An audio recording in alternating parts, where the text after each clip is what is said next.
from like somebody who want to build product, I think there almost can't be a better time, right? We had this a few times before when mobile came around.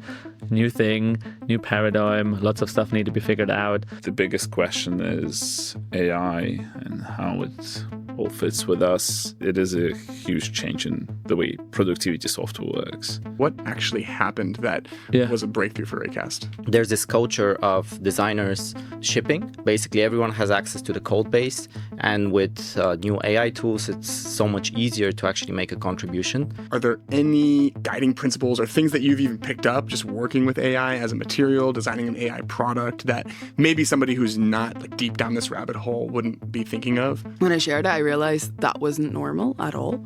And then it just blew up. And I think it does give people like a realization, like, yeah, there is a lot more effort like put into these things. That's like the most nervous I've been about anything I've done. Welcome to Dive Club. My name is Rid, and this is where designers never stop learning. This week's episode is a special one because we're going to do the ultimate deep dive into one of my favorite products, Raycast. You can think of this almost like 5 different mini episodes that were all filmed in person while at Config London.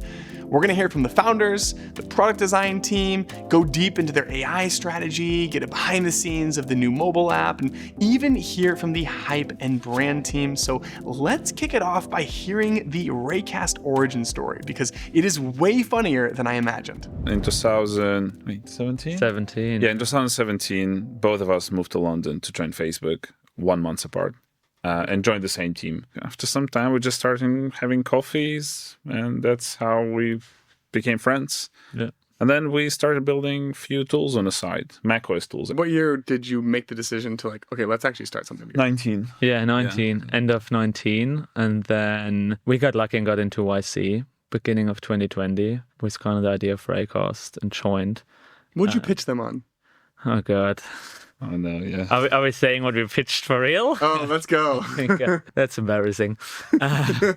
So basically, Peter and I, we played squash in the morning. That derailed really quickly, right? Yeah, this is... It was not where I thought it was going. Yeah, no Raycast in this idea. So we basically played squash in the morning, and then we were quite annoyed of like taking our gym equipment to work, and then afterwards maybe to cinema or pub or whatever, and you had this gym bag all the time. And we thought, like, there must be a better way, right? And YC always tells you, like, solve your own problems. This was a huge problem for us, obviously. So what we thought of, like, wouldn't it be cool? You can go to the gym or to your squash place, just regular clothes, no bag whatsoever. You come there, your sports kits wait there, fresh, you're using it. Then you're dropping it there again, and you leave without a sports bag. And a service behind the scenes would basically do all the cleaning and stuff for you. So I'm trying to keep a straight face. Yeah. I really am. Yeah, it's a laundry business. Yeah, let's cut it short. It was a laundry business. But yeah, so that was what we pitched YC. I am so happy that we have it on the record. For whatever reason, they invited us for like an interview in Paris. And that was also quite hilarious when you got there, really. Yeah. We almost gave up on this idea between we applied for interview and they replied that they were accepted for the interview. And there was some backup ideas as well. Yeah. But then they invited us for interview, and we thought, they probably really like this idea about the laundry. This is it. We should really invest in it. So we actually found a gym that, we should show some progress there. We found a gym that's ready to do the pilot, and, we actually prepared the box and like nice branding and so on. It was quite nice. Even built a mobile app. Yeah, there was a mobile app. Yeah. More of a prototype, probably. Yeah. And when we came there, YC interviewed like us 10 minutes of just drilling, and like they can interrupt you, and you do a lot of mock interviews before that. And before, it always starts with what you build. And even before I finished the pitch, we were interrupted with the question, why Facebook engineers build that? That is where we realized they maybe didn't like how I did. Yeah. And they just liked, the idea of 2 Facebook engineers building something. And the rest of the interview is very blurry for me. And then we left basically the interview, right, and sat downstairs. Yeah, they asked some backup idea. Yeah, and I urgently started searching what was kind of the backup, which was Raycast, and I had something in Sketch, some like search bar where you can search internal tools and stuff. Yeah. And I just couldn't find it. And I think like on the phone, they like, okay, the interview is finished, go wait for our answer. And then Aaron, So surreal. Our future partner is he came down and said like, we like you guys, we're not gonna invest in this, pointing to the box. Literally anything else. Basically. Like we can, how about we do the follow-up, and you can maybe kind of develop this other idea, which was Raycast. It wasn't named Raycast back then, I think. I don't remember what his name is. Stash. Yeah, something like that. And then just going to do a follow-up interview, which was fairly rare. Like YC usually don't do follow-up interviews. Yeah, never heard of this before, to be honest. Super weird. We were in this weird state where we like, is it good? Is it bad? And in a month's time, we built a prototype of what kind of Raycast became. A search bar with access to other tools. Yeah. We jumped on a call with Aaron, and he accepted us to YC after that. Yeah. Wow. And I think a month later, 1.5 months later, we've been basically in SF then for YC. So there was like really a rapid change essentially from one day to another, which was quite fun. But I think to me it's important a message to others. Like we also want to be honest, we wanted to start a company. I think it's okay to not have one idea. In fact, we've seen many people change and pivot through YC. They're actually looking just for founders that work together. They have some coherent story for what they're going to build. And that's why they ask, like, what's going to be your edge building laundry, like high operational business? Like, are you good at logistics? No. Obviously not. But are you going to build some tool, that makes developers more productive? Like, that sounds like a good story. Yeah. And that's, I think, why they were happy to accept us after the kind of second iteration. Yeah. Yeah, I think looking back, that probably really shaped like the first year of Raycast. The thesis back then was that we experienced ourselves, like you work at a big company, the tooling and the apps you use there aren't great, but you got to use them, right? There's no way around that. Like the company will not change just because you don't like one specific app, right? Mm-hmm. And so is there a way that we can make it better to use those tools inside of companies? And that's sort of, we felt, is a pain that many people, like back in the days, we thought really strongly about engineers. Nowadays, I mean, we're on a design podcast, many other people use Raycast, but it really felt like it was sort of the coin, like the first 1-2 years was really where we dove into that and really focused on that part. And yeah, that was sort of what started a lot of what you see nowadays in Raycast. And yeah. So you're both first-time founders. Yes. The starting point was a lot lower than I imagined. I did not see that You could only go up from there, basically. Only go up. So I kind of want to study the bookends of your journey a little bit, and maybe we can look at some of the ways that either you've grown as founders, things you've learned, the ways that you've evolved your thinking, and a theme that I've kind of taken away from all these conversations I've been just talking with the team the last few days is this top-down investment into design. And, as two engineering founders, I think it would be very logical to assume the opposite in many ways, a very builder-first culture, and so where does that come from? Like, the people that you've assembled are deeply artistic and expressive and creative. So what does that say about your journey as first-time founders?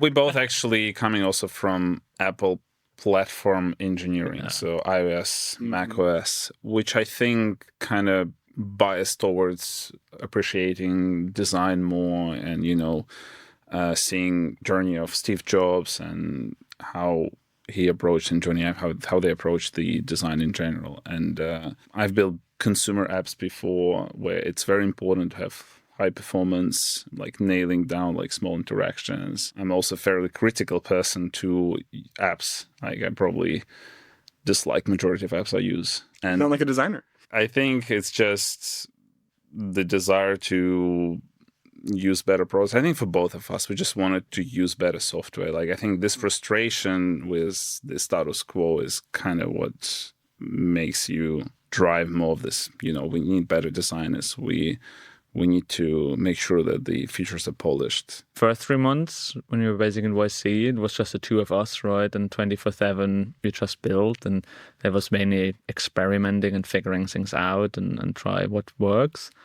And then afterwards, I think none of us is a designer, right? So for us, this is a skill set that we appreciate, but we can't do it ourselves. So I think in retrospect, we really had to quickly learn to get our vision going, right? Like have somebody else making it happen, like where we still evolve, because we probably have oftentimes quite strong opinions, especially at the beginning when you still shape up a product and you don't know what it is. But we're also limited in expressing ourselves, right? So we need to find really quickly a balance of, we really value design and we want to make this like front and center and feel like that's a differentiator in many ways, but we can't do it ourselves, right? And so that's, I think, something that we really quickly had to get into, and now assemble like a design team, which is, for many early stage startup, I mean, we have 5 designers out of 30 something people. And you're known for design in many ways. Like, exactly. You're kind of part of this group of companies that designers look at as like, that's the bar. Yeah.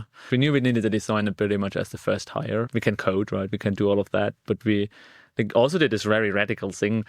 Basically, after YC, we then raised money, and the first thing we did, we rebuilt the app, completely new design, everything, because we weren't super happy where it was. And so, we hired Nicholas, which was quite funny because he was, when you put out an early product, you do a wait list, and he was one of the first people like randomly slid into our wait list.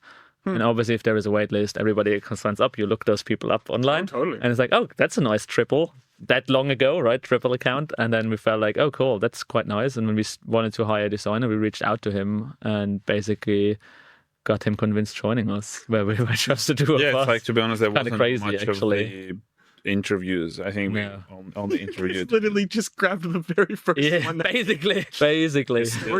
Worked out, I guess. Yeah. That's fun. Gotta have some luck sometimes.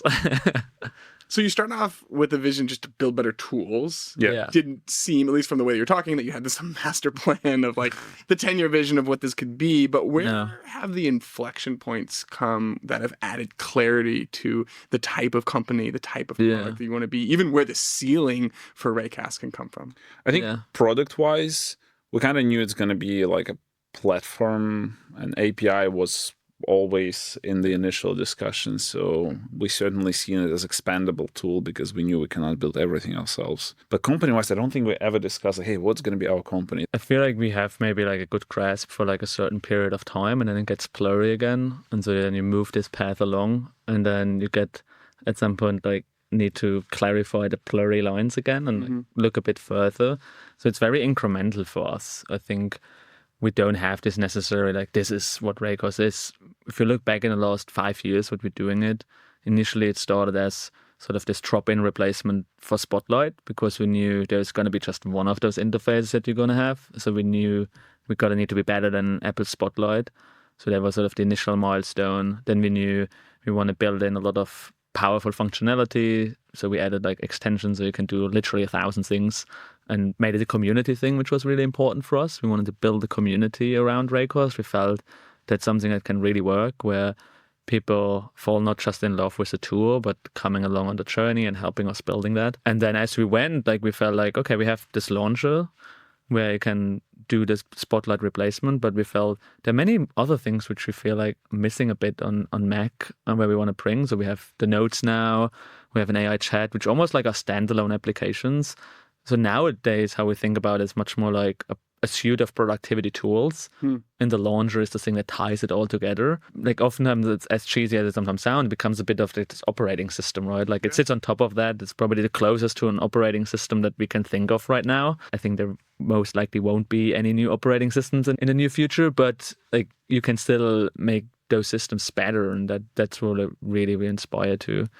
Can you take us to like the murky point where it's a little bit unclear what to do next strategically? And I'm really interested to hear how product strategy works, how you know what to prioritize, especially as given your entry point, you can almost go in any direction. Oh man, that's often tell yourself a story for why that's the right thing to do. So how do you know what to do, and how does that decision-making process happen? So we had a few like sort of situations where it wasn't super clear what to do next. Like one was we launched Raycast for Teams, and we thought like, oh, So we're going to be smart. So what we're going to do, we see every company, what they do, they're building usually, let's take Notion, they build a product for individuals, and then they make a paid version for individuals, and then they're going to make a team version, right? And we're like, if we're going to end up at teams, let's just skip this other thing and go straight away to teams, right? And so we did that. Didn't work that well. Let's cut it short, basically. And we felt then like in a bit of like a void. Like you come out and launch and like, So that was the first time when we launched something where it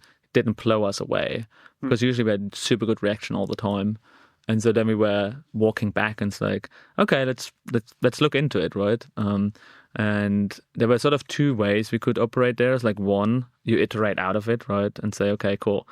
That works. We iterate and iterate until we find it. Or you take a step back and take a different direction, right? We decided for the latter. We basically said like, hey, look, actually what we see here, Raycast is really a tool that spreads really organically well with individuals and they fall in love with it. And then they're advocating for it inside of companies. And a company might be, or a team might be not ready to adopt fully Raycast yet, but individuals are. So let's lean heavily on that and follow that thread and see where it leads us, right?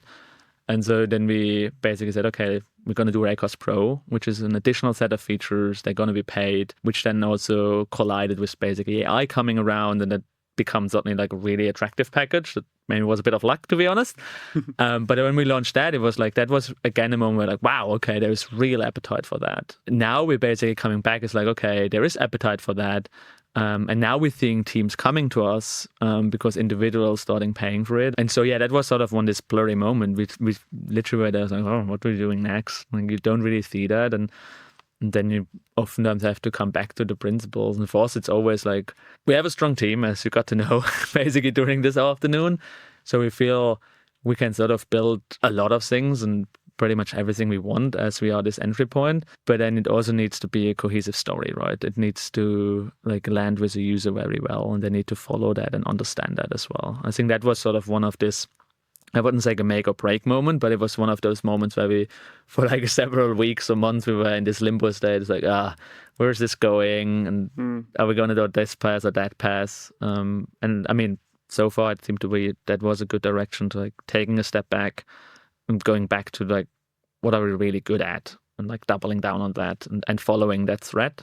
Yeah, but before that, first 2 years, a lot of this just user driven. We're very close in the community. Feedback just comes. We don't need to ask people for that. Sure, you have no shortage of feedback right now. Yeah. Smart of the I mean, opposite. it got to a point where we don't know how to reply to every piece of feedback. Huh? Our support team is struggling. So there wasn't much of the road mapping. It was literally like, what's the next thing we build? Okay, and people ask for that. I think this would be cool, like quick link snippets. We built a lot of productivity tools within one. There's a lot of known things we can do, and I think first 2 years was pretty much that. And there was one big thing is the extensions and store, which was just a big project that took us a few iterations. Now the kind of the biggest question is AI and how it all fits with us. I think the future is uncertain for a lot of products and companies, and what does it mean? You know, AI, AGI. So we're trying to find our way there as well, because it is a huge change in the way productivity software works. Yeah. Uncertain for a lot of companies, but I'm sure a lot of people listening are also jealous of where you fit into the stack. Yeah, for us, we couldn't ignore it. It's the obvious productivity booster. The way we use computers now is vastly different, even from 3 years ago.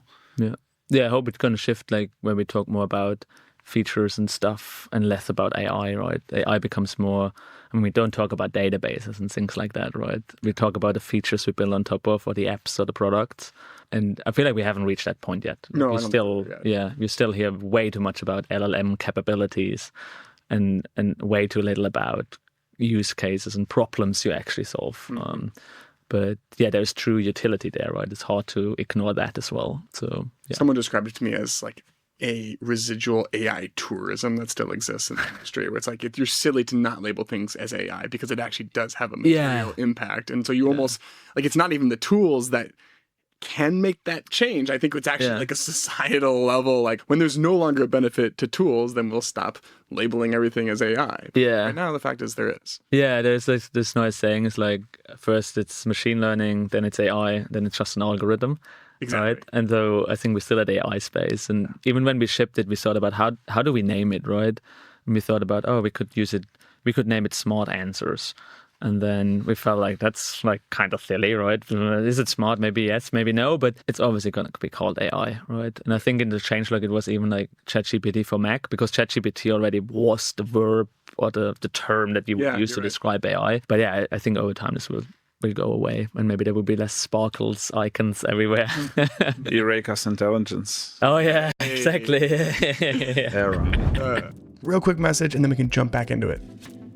Look, I'm not a motion designer, but I'm working on a new product right now, and I've been using Jitter for everything. And it's honestly a cheat code. I've been creating Lottie files, micro animation, show reels for Twitter, and I didn't want to use After Effects because it would have taken me all day to figure that stuff out. But there's no steep learning curve with Jitter. And the whole product is super intuitive. They even have incredible community templates that I've been using to jumpstart my project. So even though I wouldn't consider myself a motion designer, I feel like Jitter gives me superpowers, which is why I can't recommend this product enough. If you head to dive.club/Jitter, you can spin up something stunning in a matter of minutes. I'm all in on Paper as the next great design tool. And this is coming from someone who's taught Figma to more people than just about anyone, but I'm ready. I mean, it's time for a tool that puts creativity at the heart of everything, not systems and processes. I mean, the way that we design and create software is changing faster than ever, and the tools we're using were made for yesterday's tasks. Instead, Paper is putting designers first and building all kinds of features that I've always wanted. So if you want to be one of the very first people to use the next generation of design tooling, then head to dive.club/Paper to get on that list. Early access launches in May, so that's dive.club/Paper. Okay, now on to the episode. Next up, we're going to hear from the Raycast product design team. We're going to go into how they collaborate, all the things that make their weekly rituals so unique, and a lot more. So let's start by meeting the team. Yeah, so I'm Roy, and I focus on anything that has to do with AI within Raycast, and I'm based in Berlin, Germany. I'm Alex, product designer based in Sofia, Bulgaria. Right now, I mostly focus on our design system and our Windows experience. Hey, I'm Jordan. I work on the iOS app as well as some Mac features, and I'm based in South Wales. Now that we've met the gang, I wanted to start by diving right in to how they're able to consistently hit this high bar for craft. I think the important thing really is that it's not just design that's obsessed with craft. I would say the whole team at Raycast has a very high bar to what we ship. So when I joined Raycast, I was really impressed in how high the level of understanding for design is, even, throughout the whole team, engineering, leadership, everyone. So I think it's just something that's in the culture of the whole company. Yeah, that's a great point. I feel like it's a very design-minded company, and everybody's very good at what they do. We all have very different expertises, I would say. We have the trust and the freedom to just explore our own sort of like niche. I'll go very deep on like technical stuff and like how things work. And obviously Inga is super visual. And in a way that's all gets brought together and shines through the product and through like marketing and hype material. So obviously like a design-driven company, a lot of that's top-down, kind of baked into the culture from the beginning. But how does that translate into like a normal week? Like what does it actually look like in practice for Raycast to care about design? I think it starts on a Monday with a team meeting. I think we all share our work, whether it's from a design perspective, an engineer's perspective, product, founders. I think we're all sharing often and frequently with each other, and that opens up the feedback loop early on in the week. And then as we progress, we have like design digests and these weekly crits that help us sort of build on top of that and then go deeper in some of those details. And as Roy said, we all have different skill sets and expertise, and I think that allows us to always cover everyone's work with the different sort of eyes that we need. Yeah, one interesting bit for the team meeting, like it's quite low key already, but to just share your screen, it's always a little bit too much effort if it's just a tiny thing that you want to share. So roughly once a month or so, we as a design team open up this Figma file and dump any visual work that we've done. It could be a silly exploration, could be a new icon, could be a new wallpaper, anything basically. Then we present that as like a design digest. So that's ultra low barrier to like share it's something with the easy. team. And then you don't have to say like, oh, I worked on a wallpaper, share your screen for like 5 seconds. Someone from the team then just shares the design digest, which is like slides in Figma basically, right? We just have a wallpaper slide that we just dump our things on and mark it with our name, and then walk through it. And usually most of the things don't need an explanation, so you don't need to go through the hassle of sharing your screen. I didn't realize that was happening in a Figma file. That makes so much sense, because you're right. Like if you're going to share your screen, then you feel this pressure of like, well, the thing I'm about to share has to be worthy of the screen share and the gap and the logistics of doing the zoom settings. So that's really cool, actually. I think what's also tricky is like our timelines from design to dev are usually pretty tight, like the way we build and iterate. So sometimes you're like, do I share this design even though in like the engineer might already have built this and want to share it in production? So sometimes it helps just to go straight in with the production version. Even if it's slightly rough, I think it still opens up that discussion of like design quality and craft and where we can sort of quickly address that to get it to just an even better version within a day or two. Yeah, and I think it's very key also that this meeting is on Monday, because it's a really nice start of the week to see what everyone has built recently. It's just inspiring to start your week with, seeing everything that's been going on at Raycast. And throughout the week, one of the key things which I think helps with the craft is people have a lot of time meeting free to actually focus. One of Raycast's core aspects of the Raycast mission is to help people focus more, to find their flow. And I think that really shows through in the way we work, because Raycast is probably the company I've been in with the least meetings. You have so much time to focus on design, to focus on your craft, to iterate, to try a lot of different versions. Yeah, but I think it's not the case for everyone in the company, but definitely the design team. Like we work on a couple of projects most of the time at the same time. Yeah. But yeah, meeting wise, like my entire Tuesday, my entire Wednesday, often half of my Thursday are like completely free. It's the dream. And yeah, exactly. And the Thursday morning is focused on this thing that we call the Pixel Rumble, which is this session where every designer plus the two founders basically join. And it could be anything. An exploration, very early, something more polished, like you're close to releasing something and it's about like an icon for the release media or whatever. Anything you could bring there, and it's just crit basically, but with the founders. And usually that's a very easy way to like unblock yourself or just get some input and feedback. Let's go deeper into Thursday real quick before we move on. So like you have the Pixel Rumble, which also is amazing branding. So talk to me a little bit more about like how that works, how you as a designer prepare, what is like the ideal outcome coming from that meeting? Like let's just go a little bit deeper in that part. What we have is we just have a Notion doc for every Pixel Rumble where any designer can sign up to share a piece of work, whether it's work in progress, whether it's something they've been thinking about, or an idea they have, or an active project. And then during the meeting, we would take turns to basically give everyone the context of this design problem that we're working on. We share our thoughts, and usually we would come in with sort of a point of view of where we want to take it, but also it's really good to have both the design team and the founders really close to the work and involved in that discussion, because you get really actionable feedback. Yeah, it's a very low-key way of signing up for it. Like signing up sounds quite heavy, but it's just a bullet list for every meeting, and you just put a topic and your name there. That's all. Anyone can bring anything, basically. There's no set format. Usually, depending on what you're showing, you could provide some context of like what you want to get out of it, right? Like maybe you're stuck, or maybe you just want to choose between two versions of something and get that type of feedback. Usually for me, it's like I've not prepped anything and I've signed up 15 minutes before. And it's a mess of my Figma file, but I think that shows the like low effort, low level of like what you need. There's no barrier to like present slides or, have rationale behind that. It's almost like, let's just jump into Figma and,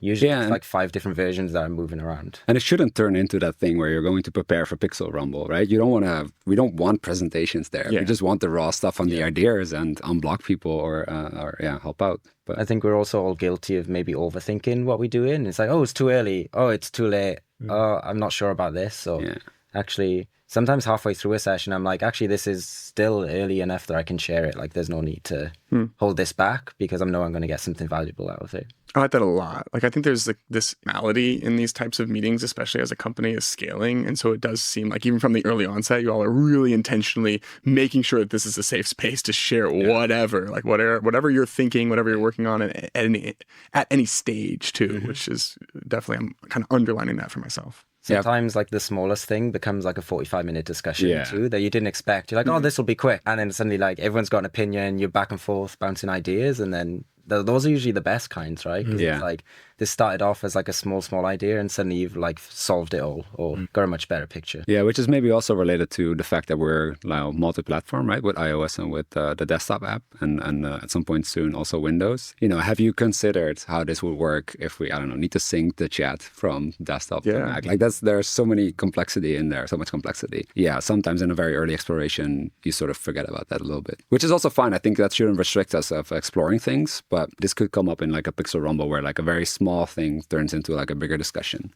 But that's like amazingly helpful. All right, so let's keep going through the weekly pattern here. We're on Thursday. Where do we go from here? Friday. That's what.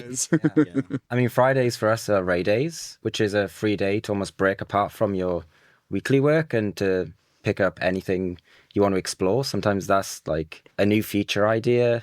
Sometimes it's bug fixing. Sometimes it's just enhancing another feature. But I think we all have the freedom as designers, engineers, everyone in the company to just take time to pivot and think about something else. And usually some of the features that we ship come out of those, like Raycast Focus was a Ray Day, and quite a few others too. So they then feed back into the Monday, and then you share that, and that sort of inspires something else. I like that. Do you have to like declare what your Ray Day is going to be about? Yeah, so there's a Slack message in the morning, right? And we just, add to the thread about what we're working on. Sometimes it's hard to like pinpoint what you're going to work on. Sometimes it'll take a couple of hours going through notes, like Slack channels, the community. Maybe you find like a bug in there and you're like, actually, I want to fix that because I've had that issue. But we just post what we're doing, and then sometimes we link up and it's like 2 or 3 people, like an engineer, a designer, also working on something that day. Group Friday. Sometimes you would come into Friday with a clear idea of what you want to design. Maybe you have an idea that you wanted to explore for a while, or sometimes it's more spontaneous. You know, you wake up on Friday, you start your day, and you have an idea that you want to explore. So just something you realize something is super broken. Like recently there was the Pro walkthrough. So you sign up for Pro, and then you get this little sort of extra walkthrough of like, hey, congratulations, super cool. This is the new stuff you have access to now. And I realized that we just never created assets for the light mode, and it looked terribly broken. You can imagine, right? Yeah.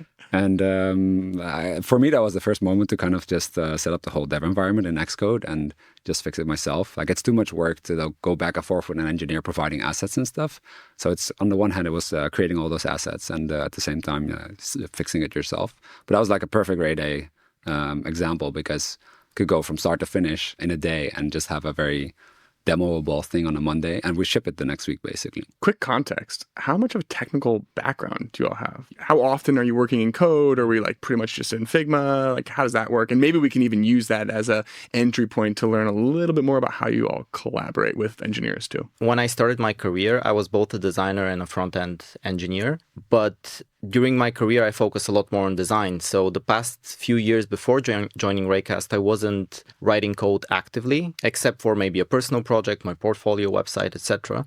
But when I joined Raycast, there's this culture of designers shipping. So basically everyone has access to the code base. And with new AI tools, it's so much easier to actually make a contribution.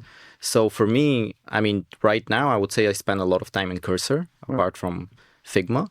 And it's really great to be able to onboard yourself to the code base of the product. So personally, I would use it even in the beginning of kind of understanding how everything is structured, what lives in what file, and understanding what everything is. It also allows me to make small visual improvements in the product without even bothering one of the engineers, you know. Yeah, my background is was a bit of a mix of design and software engineering and communication studies. Back in that day, it was much easier, right, to create a website, just code it up. At some point, I lost that a bit, like just front-end engineering just became way too complex, but always interested in just prototyping. Like Framer Classic was my corner, right? Like I love that, and just the interactivity of it and all. At Raycast, indeed, it is encouraged to just, contribute where you can or where you want, and just go in. It's accessible to everyone. Something I kind of look for in teams is just creating space to almost sand down the UI. Like I really like that analogy of like just always having space to go back and kind of like get rid of all the rough edges, everything that's like sticking out. And so that was kind of why I was asking about the technical background, because it was like feeling like that was the way that you all work. But those things are so painful to do as like linear issues, screenshots, annotate,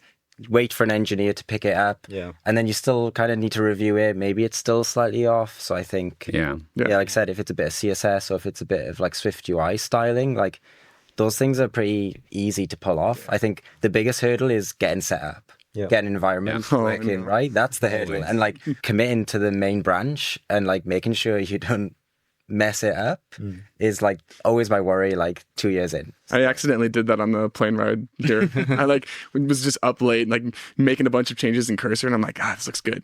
Commit, and I'm like, oh no. Yeah, and then if like a bug report comes in, like you start sweating, and you're like, wait, did I introduce this bug? Yeah. Is that That's Yeah. There's almost like a social cost, like that back and forth. Like if the back and forth is happening in GitHub comments, it doesn't feel good as a designer to be like, No. I know you just responded to my feedback, but like this border radius, like come on, like it's like it's like off by 2 pixels.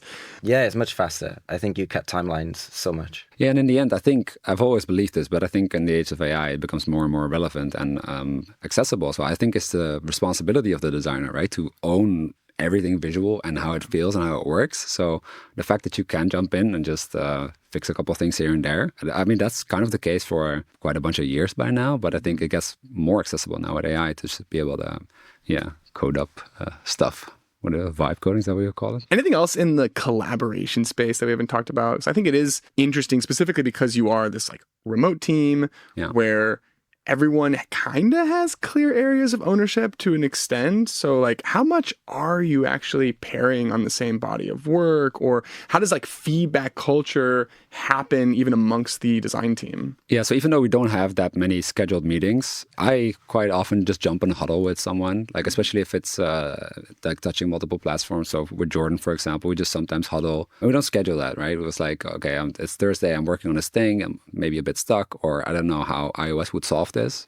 Like, let's jump in a huddle and let's figure it out together. We've also done some design-only projects. Like myself and Roy worked on a bunch of, AI vision work. Like some of those things aren't like the now projects, but more looking at the future. So those were super fun to just bounce ideas off, and almost felt like you're back in like an agency or like a larger team, because we do work in quite small squads. So that's super fun as well, just to step back from production and almost just like dive deeper from a design perspective. Yeah, sometimes it's fun to collaborate with another designer on a problem you've been thinking about, and to get a unique perspective from them, And sometimes it could be an engineer, because it's also really good to, I think, to discuss ideas early with engineering to make sure what you're designing is possible. Not feeling awkward and like kind of messaging someone, jumping on a huddle spontaneously. I think it's really important. And the fact we mentioned in the beginning that we don't have that many scheduled meetings, I think opens it up to spontaneous collaborations. It's also, again, leaning into people's specialities, right? Like we said, like if it's an illustration, like I'm not going to attempt this. Like, what's the point? Or like if you're working on a small icon, like you might ping it to someone who's got a good eye for icon design and can tweak it and help you work those out. And they're not planned, right? It's just you ping a Slack message, you get it fixed, and then you move on. So I think, understanding and getting used to just being able to leverage people like when you need them. That's usually when I huddle with Jordan, like, hey, can you look at my ugly icons? What about the engineering piece? Like, Jordan, you said something interesting where maybe prod would be almost exactly like in tandem with design. It definitely doesn't feel waterfall-y, but maybe we could talk a little bit about like, how do you all collaborate with engineers? What are some of the patterns or ways that you've had success so far? I think the way we've worked a lot on iOS and sometimes on like Raycast Focus and stuff like that is like you try and think about the smallest, roughest entry into the code base and you add that as soon as possible. That's deployed the next day and everyone's using it in internal. And then you just build upon that. Cool. And I've not that often had designs spec'd out to the full feature set, because you almost don't know what the feature set is that early on, especially if it's on a Ray day or a couple of days after that. So I think that's where it's so in tandem and you're really heavily in huddles or on Slack messaging back and forth, discussing product and features and then trying to implement them as soon as possible. Because I think a lot of productivity is like you have to feel it and use it to understand. So this whole like flat design is really hard. I almost have to pull up Figma Mirror if it's on iOS, or like even like convert it to Swift UI so I can feel it. I think it's that tangible stuff, and you can see Figma doing that with Figma Make, right? It's pivotal to making it feel right. So for me, as much as possible, getting it into the code base without doing too many polished designs early on. This may be the most frequent type of feedback we get in like a Pixel Rumble, right? Like it's both looks cool. We don't know. Let's get it internal as fast as possible, and we can see how it feels. Like we can see how it feels is so important, because Raycast is it's there and it's out of the way again, and that's the value. It has to be snappy. It's like an extension of my fingertips. In many ways. Yeah. So we all know that we don't want to like have slow animations in there and a couple of other things, but sometimes you don't know what's going to work. Like, do we want it? Yeah, 2 options. Let's pick the one we feel the best about, and if it doesn't work, we fall back to the other one and try that. Yeah, I think one example for focus was like, where does the bar go by default? Is it the bottom? Is it the top? Like, where does it go by default? Bottom. Is it? It's above the dock. They're like focus I don't bar know. by default. I hope so. But that's the thing. We just like, we made a decision, and that's not locked in, and you add it, and then until you've used it and you don't know, is it going to interrupt the bottom of my window, the top of my window, notifications? Like, you're on a platform with so many other elements. It's not a website. It's not, a contained app. So you have to figure those things out. Yeah, and also things like, for example, sound is a good one with focus, right? Like at some point we realized like, it's not complete when it doesn't have this ding sound the ding's at the very end, right? Like that completes it. Like it's like the perfect sort of checkbox. Like you're now out of your focus session. Go do whatever you want to do. Well, I want to go deep on focus for a second. Who brought that to the table? Like, how did that originate? Then who worked on it? Because there's a lot of different pieces. Like, it's so simple, and yet it kind of touches everything. But then you also have like these crazy animations. Like, what's the best? It started with either Thomas or Peter had the idea, and then one Ray day Peter messaged me. He was like, do you want to work on this idea for focus? Let's jump on a call. I built out like a super rough UI of like in Swift of just like how the form would work. We were like, let's pick a timer, a title, like really rough. And then we demoed that on the Monday, and then people were excited, and we decided just to push it forward. And I think focus is an interesting one, because I think almost nobody initially felt like, this is an amazing product. Oh my God, I thought like 5 people would use it. Yeah. It's like I use it every single day. Yeah, but it's so unlike the stuff that we typically do, right? But and you go, oh, this is so niche. It's like getting things done, those sorts of like methodologies or principles, and you're like, oh, you try it and you give up. Yeah, well, that's an example of something that you ship it into internal, and because everyone at Raycast is a Raycast user, you get all of this immediate feedback throughout the company. And over a few weeks, you iterate on it, you make it better. And by the time it ships, it's, you've already solved a lot of these paper cuts or small problems. And you have a feature that's actually really good, but you're kind of used to it. Whereas users are experiencing it for the very first time. So for them, very often, like we're very often surprised by the reaction we get. It's a good example too of like the functionality at its core is so simple. There's a lot of the little subtle execution details, like hovering over to have the 3-second timer, the way that the success state operates. Like, I think the reason you probably feel comfortable getting something to code as fast as possible is because you all are empowered to kind of make it better and have all those like little micro improvements where, I don't know, maybe you feel this way, but like traditionally years ago, if I was a designer, I would be so worried to get something into code, because then it's like, oh my God, I have to go through someone every single time. It's going to be so much more work to change things. And so having that kind of fluid back and forth, I think it's key to the culture of Raycast is that like nothing's locked in until, we all agree that and it feels right. And I think Focus actually had more features to begin with that we pulled out. Interesting. And then we wait to see. It's like, okay, well, we don't need that. Let's pull it out. Let's hear feedback and see how people use it. And then we might bring it back. Like we had a list of things that we were like, oh, these probably will get requested, and it's nice to validate when users use it and they go, oh yeah, they asked for that, that, and that. And then we know that we're ready then to almost bring that back to the table. And maybe that's also interesting with I don't know if this is super common everywhere. I don't think so actually, but like all the projects obviously get a Slack channel, but the Slack channels are open, right? So everyone's encouraged to join that project and just provide feedback. And I would say almost everyone does this, right? That's awesome. You start using the feature, and then maybe it's not your thing, but you realize like, I noticed this little like visual bug, or I noticed that it doesn't really work on my machine, right? Or it doesn't, we all have different browsers, different languages set up, like older machines, older versions of Mac OS, like all these things just bubble up. And I think that's one of the reasons it's we get rid of the rough edges before it's out. In a culture of feedback, though, a lot of times you get feedback that you just fundamentally disagree with as the designer. The way it's like there's a little bit more of an open-ended taste element there. Is that something that like you as the designer feel empowered to be like, you know, actually, like I'm kind of owning this project. I think we should do this way? Or how do you even walk that tightrope in a culture where there's open Slack channels, a bunch of people weighing in, everyone feels comfortable expressing their opinion? What's that like? I think that the unique thing about Raycast is that everyone naturally uses the product. In many companies, you have to actively make the effort, you know, to use the product for testing. But at Raycast, everyone uses it for their day-to-day work and life. So everyone's feedback, I think, is valid because they're a user. I think it comes down to intuition, right? As designers, we have that gut feeling. And I think it's like, how strong is that? Like, if I'm like, yeah, well, maybe you're right. Like, productivity is so, like, unique and everyone has a different perspective or, like, goal to achieve. So, like, just because I can't see their point of view doesn't mean it's right or wrong.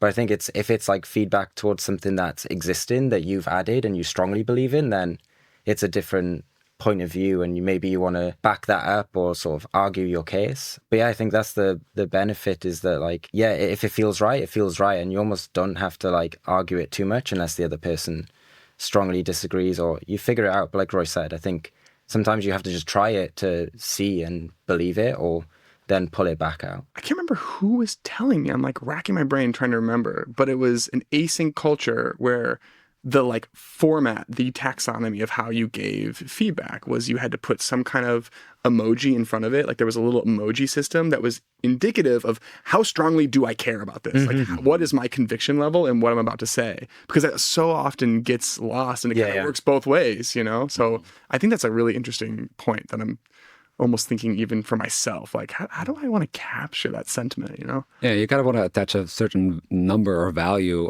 to your feedback as well, right? Sometimes you can, I think this needs to be different, but if you rate that on a scale, somebody coined this like many years ago, a designer, I forgot who this was as well, but like sort of how many fucks do you give, right? Yeah. 0 to 10. Like, yeah, I don't want to die on this hill. Like, I think it should be different, but you know, it's a 2, or if it's an 8, then you better discuss that. Yeah. Save your energy for another day, right? There's going to be a bigger discussion that you may be more passionate about. So yeah, and then, you know, it launches and then indeed it wasn't a thing at all, right? Nobody notices. Yeah. I want to make sure we're covering everything. So as a way to either like summarize or cover things that we haven't talked about, I have a question for each of you, which is, let's say, hypothetically, you have a disagreement with Pedro tomorrow. It is so extreme that you cannot stay at this company and you are leaving and you are going to go elsewhere. What is a element of the way that design works or the design culture at Raycast that you would want to make sure to take with you to the next company that you join? I would say maybe the open culture of sharing and this low barrier to sharing work. I think it's really important and it's missing in so many organizations. I think just the focus we have, like the time we have to actually explore ideas. I mean, you still have to fight for it, but I would really miss Ray Days. Like everything else is very personal, right? Like I cannot make the founders of the next company care about design as much as ours do, right? That needs to be there or not. Like I cannot bring that. I think Pixel Rumble very much depends on that, whether that's the right people together in the room. But I think Ray Day, it just proved that it's like so many ideas were born there and when actually shipped, they were actually meaningful. That is, I think, if I would start a company, that would definitely be part of it. Yeah, it's really cool. Yeah, I can't disagree with the Ray Days, but I think also for me, something else would be just like diversifying the skill set of your designers. I've seen so many companies who like try to hire designers with similar molds, you know, they focus on research, they focus on UX design. And I think the moat and the strength this team has over other teams that I've worked on is we all sort of cover these different areas and like quite deeply. I think, you know, I could pick a different designer to pick a different task. And I think if you're building a team or looking for a team, is finding a team with a diverse skill set. So you can kind of cover everything in-house. Next up, we're going to dive deep into Raycast's AI strategy, all the way down into the details of interaction design, up to the big picture of product positioning. So let's bring back Roy, who is leading the design, and also Thomas,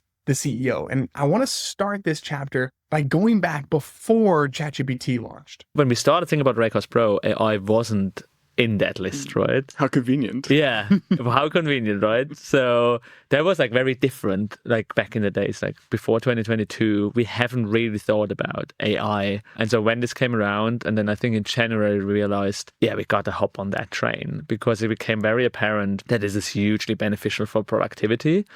And so really quickly, we started with what is now Quick AI, which is you put in a prompt and then basically get an answer. Initially, this looked like a chat inside of Raycast. And then when we had that, people were like, oh, this is cool, but sometimes it gets into the way. So I maybe want to detach the window. And then AI chat sort of was born, which lives separate, almost like a separate app by now, and went through many evolutions that we went there. And so, yeah, this was really quickly became something we gotta have to have, but are still exploring 2 years later, or like 3 years later almost. Like we're still exploring what Raycast AI is. Let's go into the many evolutions. Yeah. Like, what were some of the things that you were exploring? What were like the decision points early on from a like design standpoint? We're like, okay, how do we think about which direction we want to take this? How do we want to implement AI? We're a fully remote company, right? So people are spread around Europe. But when you have these moments where you don't know what you're building, we feel it's really hard doing that remote because you kind of want to bounce ideas off each other and get really into this rhythm of figuring things out. And so we felt like we're at this stage where, sure, like the AI stuff works inside of Raycast, but we felt like not happy with the user experience, but we also felt we need to experiment and prototype. And so we said like, okay, let's take a week where we get a bunch of people together who worked on AI. And so the core thing which we wanted to concentrate on, Raycast like can do a lot of things, right? And the problem with that, like there's a lot of muscle memory. People search for stuff, so they expect that the search stays like this. They have all these routines building up, so we can't break any of this previous behavior. So the really tricky part is like finding a pattern that fits into this without breaking your typing in, like launching an app and hit return. And so we experimented with a few different patterns. Like one was you would open Raycast and you press space and then you go into AI mode, basically, which was actually, we had this internally and felt quite nice. What we didn't really like about it, it becomes two separate modes where you have to think about, am I in the regular mode or in the AI mode? And so we decided against that. The other path that we had was basically what we more or less shipped now was, okay, what if we can do something with tab, which is a very regular key that you oftentimes use for auto completions and things to accept. And so the other thing was like, okay, you type in your question and then you hit tab and then you basically get an AI answering your style. And so that it feels like now very easy, as obvious. In hindsight it always is, right? But getting to that point took a lot of time. We had a few other things that didn't really materialize. Like one was, can we sort of transform the UI a bit more so it becomes more obvious when you're going into this AI mode? But it was quite challenging because in Raycast everything is very snappy. We don't have animations. Everything like it's really simple design to not get into the way. And eventually we basically ended up on like the tab to AI is kind of how we're calling it. And it was very, very limited in the beginning when I joined, right? So I've seen mocks of like all the explorations where I wanted to go, because it's kind of funny how most of the AI in the chat, like you have the input at the bottom and the answer streaming in at the top, right? But with Raycast, obviously you have your search bar at the top and then all your content is below that. So this switch to Quick AI, will we suddenly change that around? And like, how do we deal with follow-up questions? And the very, very first version, and it was there for quite a long time, it didn't have follow-up questions. You do quick AI, and that was your dead end. You would type something again, and great, hope that it's worked. A new thread, right? Yeah. So what you ended up doing was you had a prompt, and it didn't do the thing that you expected it to do, especially with those early models like 3.5, etc. Like it didn't really get what you wanted, so it came up with an answer for something slightly different, and you were like, okay, I have to redo my previous prompt and then edit the prompt a little bit and fire off a new question. But that's in the beginning how it worked, and it was great for the time. But at some point we realized like, we need to have follow-ups in there, and that was a whole exploration in itself as well. But that's when I had joined, so that's one evolution that I contributed to there. Follow-ups was interesting. It sounds quite simple, But the UI we ended up on was actually quite hard to get to, right? We had various explorations to make it kind of work with various different visual styles. Yeah, because we're constrained to the small window, right? And there's also a bit of a system prompt going on to keep the answer short for quick AI. So if you're in a chat, it's slightly different. But like basically, if you're asking something, you don't want it to just, have a very lengthy answer and then have this user interface where you have to like scroll through. You don't want that. So we intentionally prompt the AI to give very short answers.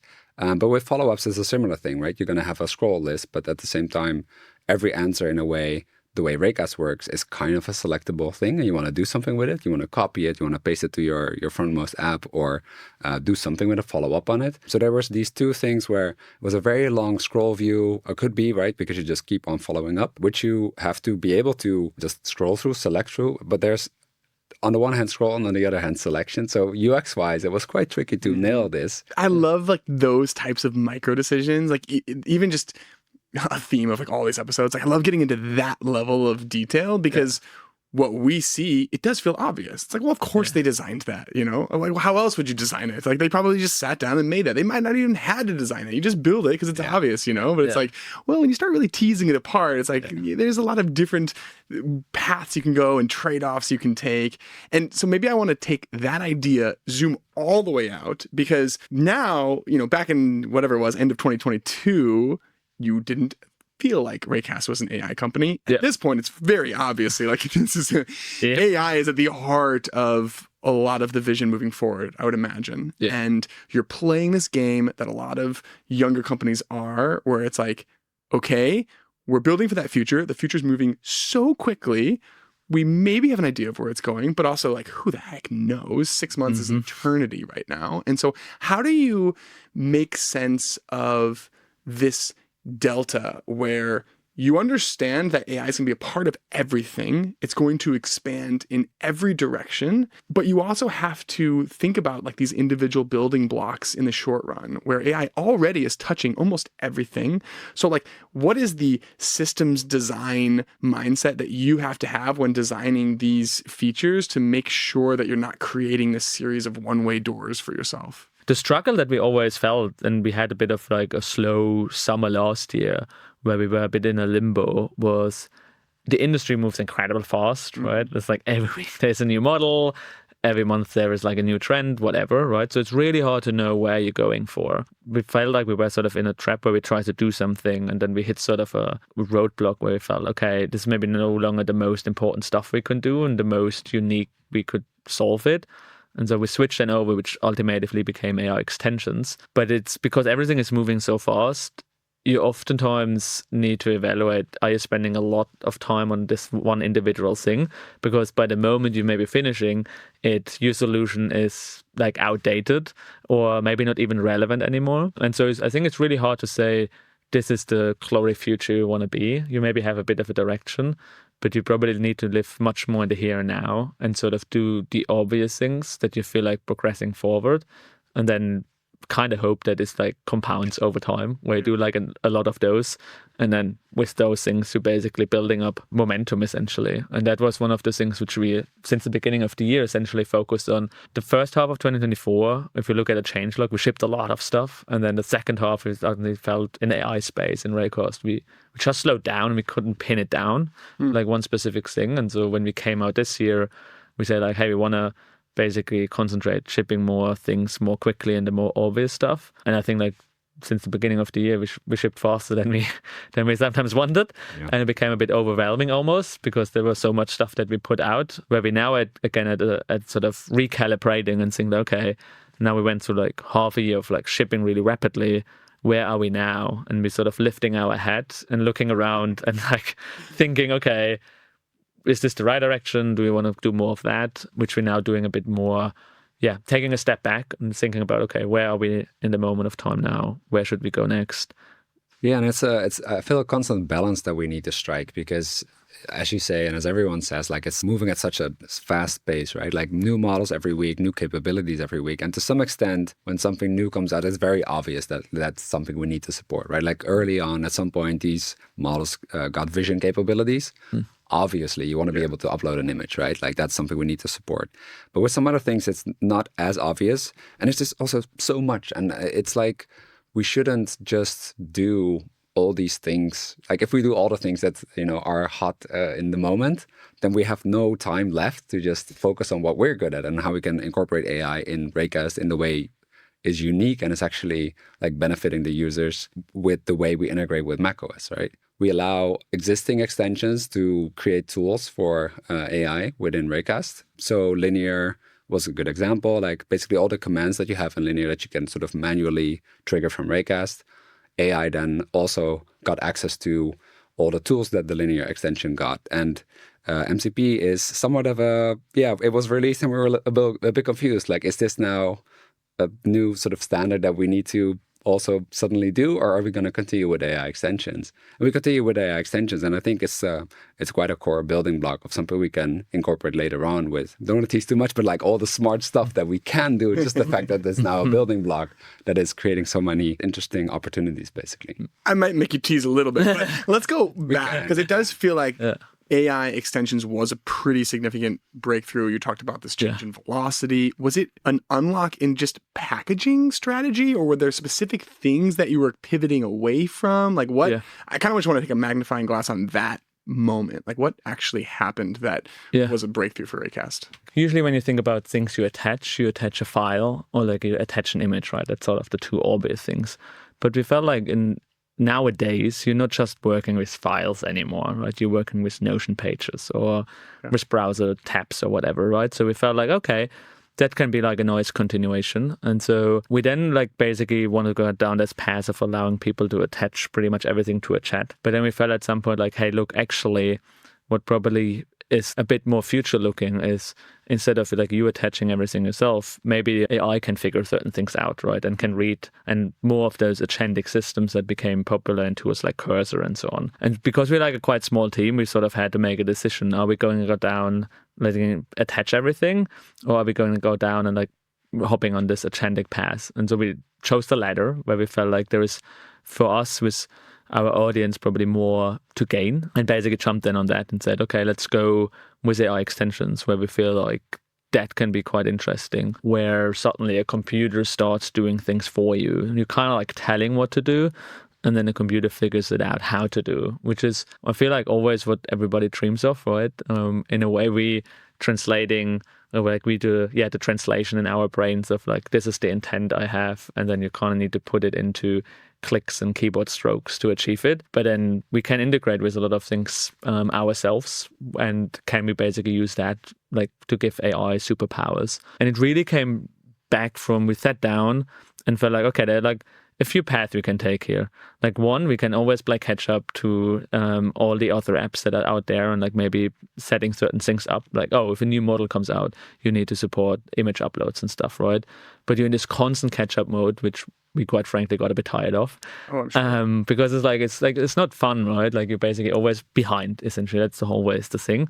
And we saw like, how can we turn that around and like basically lead, and we oftentimes say innovate, right? How can we be ahead of others? And then we just looked at like, what is the unique stuff that we have that others don't have? And we always came back to extensions. We have like over 2,000 extensions in our store, many more private ones, but they were very sort of Raycast 1.0, Raycast Classic, Raycast the old version, a human uses it, right? They were not ready for AI, but we felt like that's where the puck is going, right? Eventually it should be where things go. And we felt like that's sort of our uniqueness. We have this extension platform. That's what the tens of thousands, hundreds of thousands of people use every day to get their stuff done, right?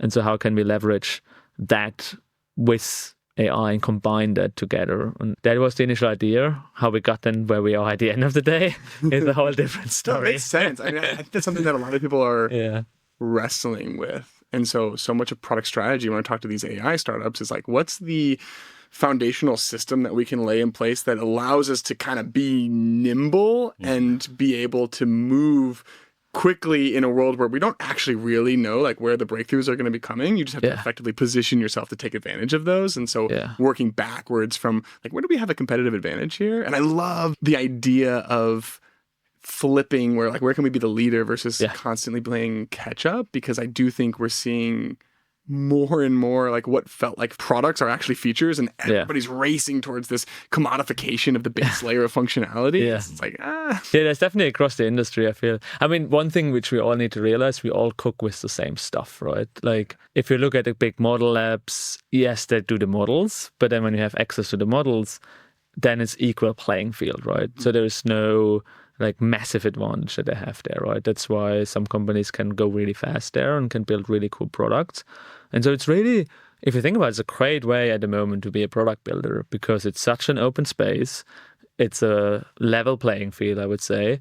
And so it really comes down, what can you do that is more unique to other things, right? And that's exciting from like somebody who want to build product. I think there almost can't be a better time, right? We had this a few times before when mobile came around. New thing, new paradigm, lots of stuff need to be figured out. And then I think nowadays it's probably much faster, the progress that is there on these things. But I find it fascinating because you need to find your own strengths and execute on those instead of like following others. it's a great day to be a product builder. It's an even better day to be a product builder at the pseudo OS level. Yeah, that's for sure. Yeah, you can kind of see where it's like, all right, AI extensions, everything right now, you're the launcher, right? Like everything's user initiated, and maybe this does create the pathway for things to truly happen a little bit more agentically. Hopefully. Yeah, I'm sure that's some of the things you're wrestling with right now. Yeah.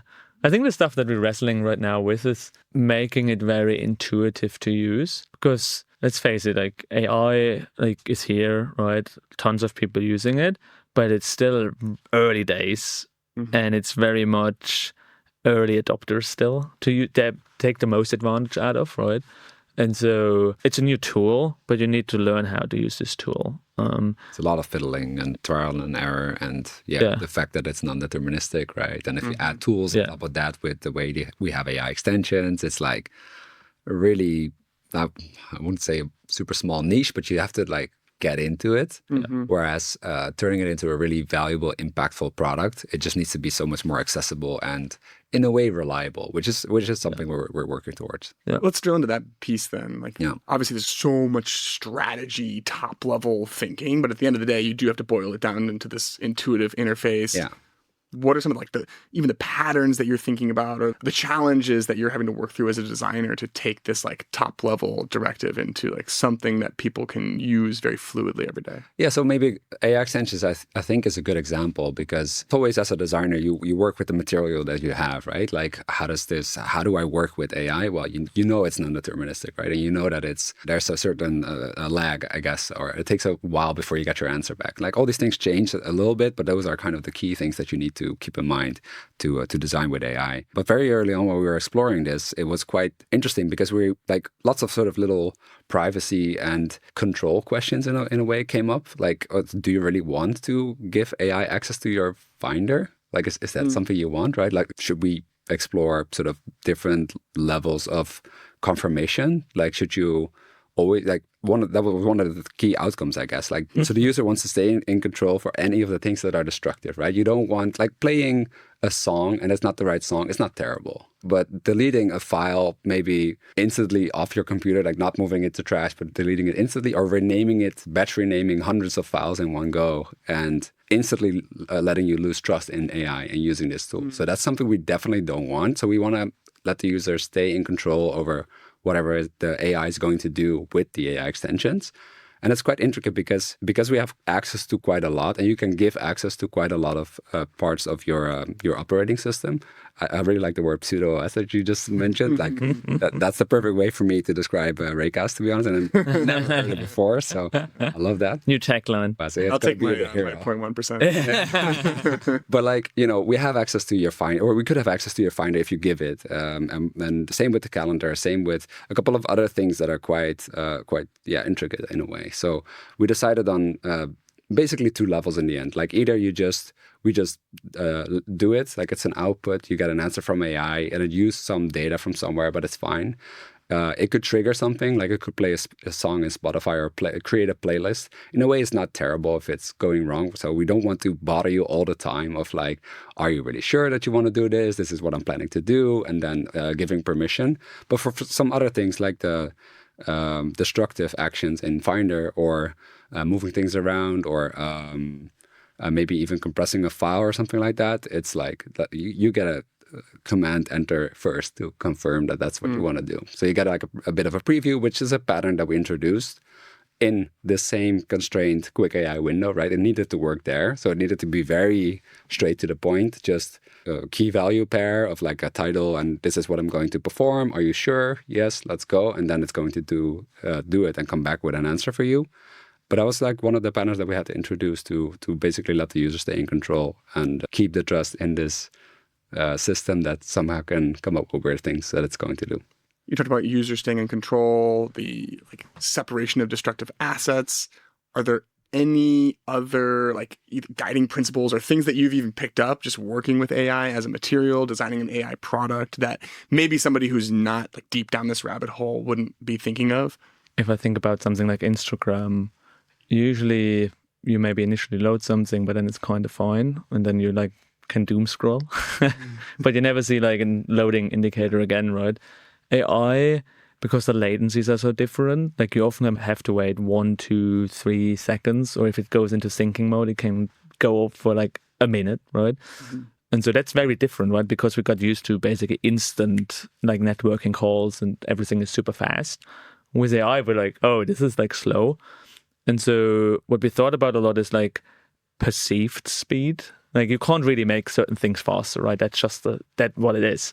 But in design, you can make things faster, right? Back in the days, I think this is always what Kevin Systrom of Instagram told a lot, is like they made Instagram feel very fast because when you snap the photo and the moment you like typed in your description, they already uploaded the photo. So when you then go to like publish, it's already uploaded and it's like, wait, what? This was instant, right? So it's just by shifting a few things around. What we try to do is making this a very fluid experience. So it feels there's always something happening. We now have like a loading indicator. It's like a noise animation, which is okay, cool, there's something happening. When thinking happens, like a model starts to reason for a bit longer, we show you like, okay, there's thinking happening. You can follow that if you want to read through it, or you can keep it collapsed and see there is a spinner continuing. When an AI extensions perform something, we try to like show you that the UI builds itself almost. Like there's a new list element coming in, and then it goes back into a syncing mode, and then there's another list element coming in. So it's like sort of progressively builds up the UI, so that you're not sitting there for, let's say, even if it's just 2 seconds, but like up to like a few seconds and like think, is this thing working? Did it fail? Did it become stale? So I think that was like one of the things. And then we have all the streaming text that before AI, like we never seen stuff that got streamed in, right? Like text word after word. This wasn't really a thing. So I think there was a lot of that, which is quite a new pattern actually. That hasn't it's very existed. different from how Raycast usually functions, right? Raycast is instant everywhere. Like we don't put any superfluous like animations anywhere because it's just annoying. Like that's what we definitely shouldn't do. Like it should be snappy and instant. And then you have this thing that takes a couple seconds. Like, how do we deal with this? Yeah. And what was interesting indeed, like this rotating sort of cursor indicator that is like a little diamond that sort of looks like our logo, but it's a bit more minimalist. That was one of the things we're quite late in the process came up with, because we used to just reuse the sort of the carrots that we had before that. But it was quite tricky to get it right because, first of all, the small window, but we didn't want content to jump as much because it just started to distract, right? So we have this, in a way, of quite a simple a visual design system for this, where each bar is the exact same height and the text that flows in. If you just look at it, like some of these designs in isolation, you might feel like there's quite a bit of spacing between the prompt and the other thing. But if you're using it, you don't notice this because sometimes it's going to do a web search and that's going to just sort of flow in the same space as where the loading indicator was happening. And these are all things that we had to do because of the nature of how AI works, right? It's going to think maybe after a little bit of, maybe not even thinking, but it's going to take a little bit before it shows that it's going to do a web search. It could also instantly just spit out the text. It could also decide to indeed do a couple of steps before it's coming back with an answer. And looking back at it, it looks so simple, but that took a lot of work to get right. I'm like nodding along. I literally just experienced that same exact thing where I was like, oh man, this is jumping. Sometimes it doesn't jump. It just needs to be a fixed height. And I would look at the design and I'm like, I don't like that. I'm like, it's just better. And there's like more intentionality that's having to exist in these like 2 to 3 second loading states where it was super easy to overlook them, bro. Yeah. Yeah. You can't really just dump a spinner everywhere anymore. Yeah. Going back to what we said about the Pixel Rumble situation that we had before, right? We discuss things in a very isolated way. Sometimes if you see a screenshot or a snapshot of like a quick AI window with an answer where it's did a web search and something else, and you're prompted to give us feedback, that looks so overwhelming in the moment. But if you go through it gradually just by prompting and getting an answer, it's not at all. It feels very natural. Yeah. But if you just look at that snapshot, you feel like, oh, who designed this? Oh, I did. And again, it just goes back to like, you basically have to evaluate AI products in code. Yeah. It's as simple as that. There's no other way. Because it's so unpredictable, right? You never know what text you get back and so on. So you can mock stuff up and get quite far, but then oftentimes I guess you need to build it to really see. When it comes to context, are you still having the user initiate that, or are you doing anything behind the scenes to feed additional context to the models? You're reading our mind. Yeah. We were chatting literally about it a few hours ago when we were Okay. And That was the to question London. that as we were talking. I was like, clipboard history. And for the past months. for the past months. I mean, we definitely kept thinking about it. I think at the moment you need to be basically a wizard using all of this, right? We talked about the building blocks. We have those, right? But we feel like it could be much more intuitive and magical. If I would ask you, you probably can tell what you're going to do next in a way, right? Or even like if somebody sits next to you, you can probably tell that. And so there is a way where we think about, can we get to this stage where you can do much more things automatically, or at least not necessarily automatically, but suggesting, right? There is like something really interesting when you get the right suggestion at a time, all the time, right? And then becomes just that's your normal way to use it. Where with a lot of those AI features, I think if you can make them really easy to discover, basically telling you, oh, this is the thing you want to do, and you just press tab, for example, and it does it for you, that's really cool, right? I think that's sort of the UX that you see in some of the code editors that really became like the first thing that really made those code editors agentic was the auto-completion, right? It was writing more text for you, and it's like, that's exactly what I wanted to write. And so this feels very magical, and at some point you've just tap, and have the code edited. And can you do that on an operating system level, right? Yeah. That's kind of where our minds oftentimes goes, but there is a lot to explore to get there.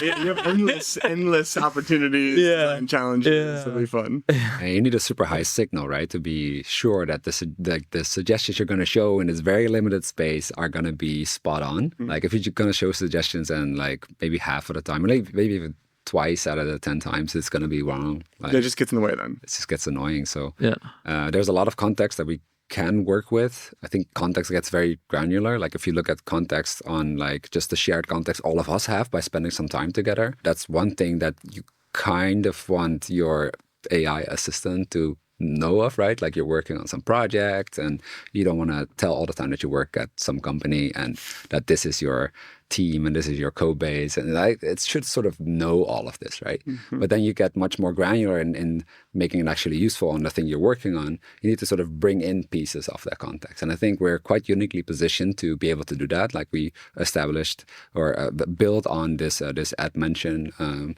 way of including AI extensions, and more recently MCP service as well. And that's kind of a pattern that we are thinking about. Like how could we use this more to like allow you to bring in the right context at the right moment, in addition to sort of the bulk context is what I refer to it now as like everything it already knows, right? And the combination of those two is, I think, quite key, but we need to explore a lot more in this direction. So if you want to boil down Raycast, it's all about muscle memory, right? You're a heavy Raycast user. Some of our users, when we sometimes have, unfortunately, a crash, they feel like they lost control of their Mac, right? Like it's really this muscle memory. Like not having that, you feel like, oh, I lost it. And you don't even realize sometimes that you use it. Like it's so natural. Totally. That has happened to me once, and I was like, nothing's happening on my computer. What's happening? Yeah, exactly. Keyboard's broken. Yeah, my keyboard is broken.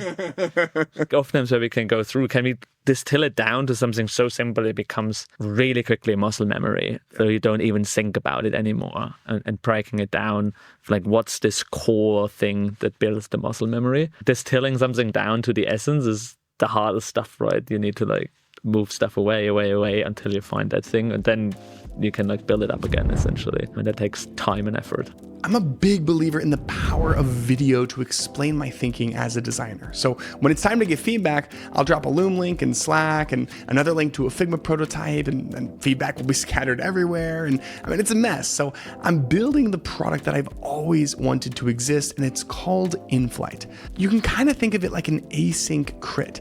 It's an easy way to share a video walkthrough along with an interactive prototype or whatever you're designing. And then AI interviews the people on your team to get you the feedback that you need and organizes everything for you in a beautiful insights page. So right now I'm only giving access to Dive Club listeners. So if you want to be one of the first to use InFlight, head to dive.club/InFlight to claim your spot. Next up, we're going to go behind the scenes to learn what it was like designing the new Raycast mobile app. So let's bring back Peter, one of the co-founders from earlier, and also Jordan, who is leading the design.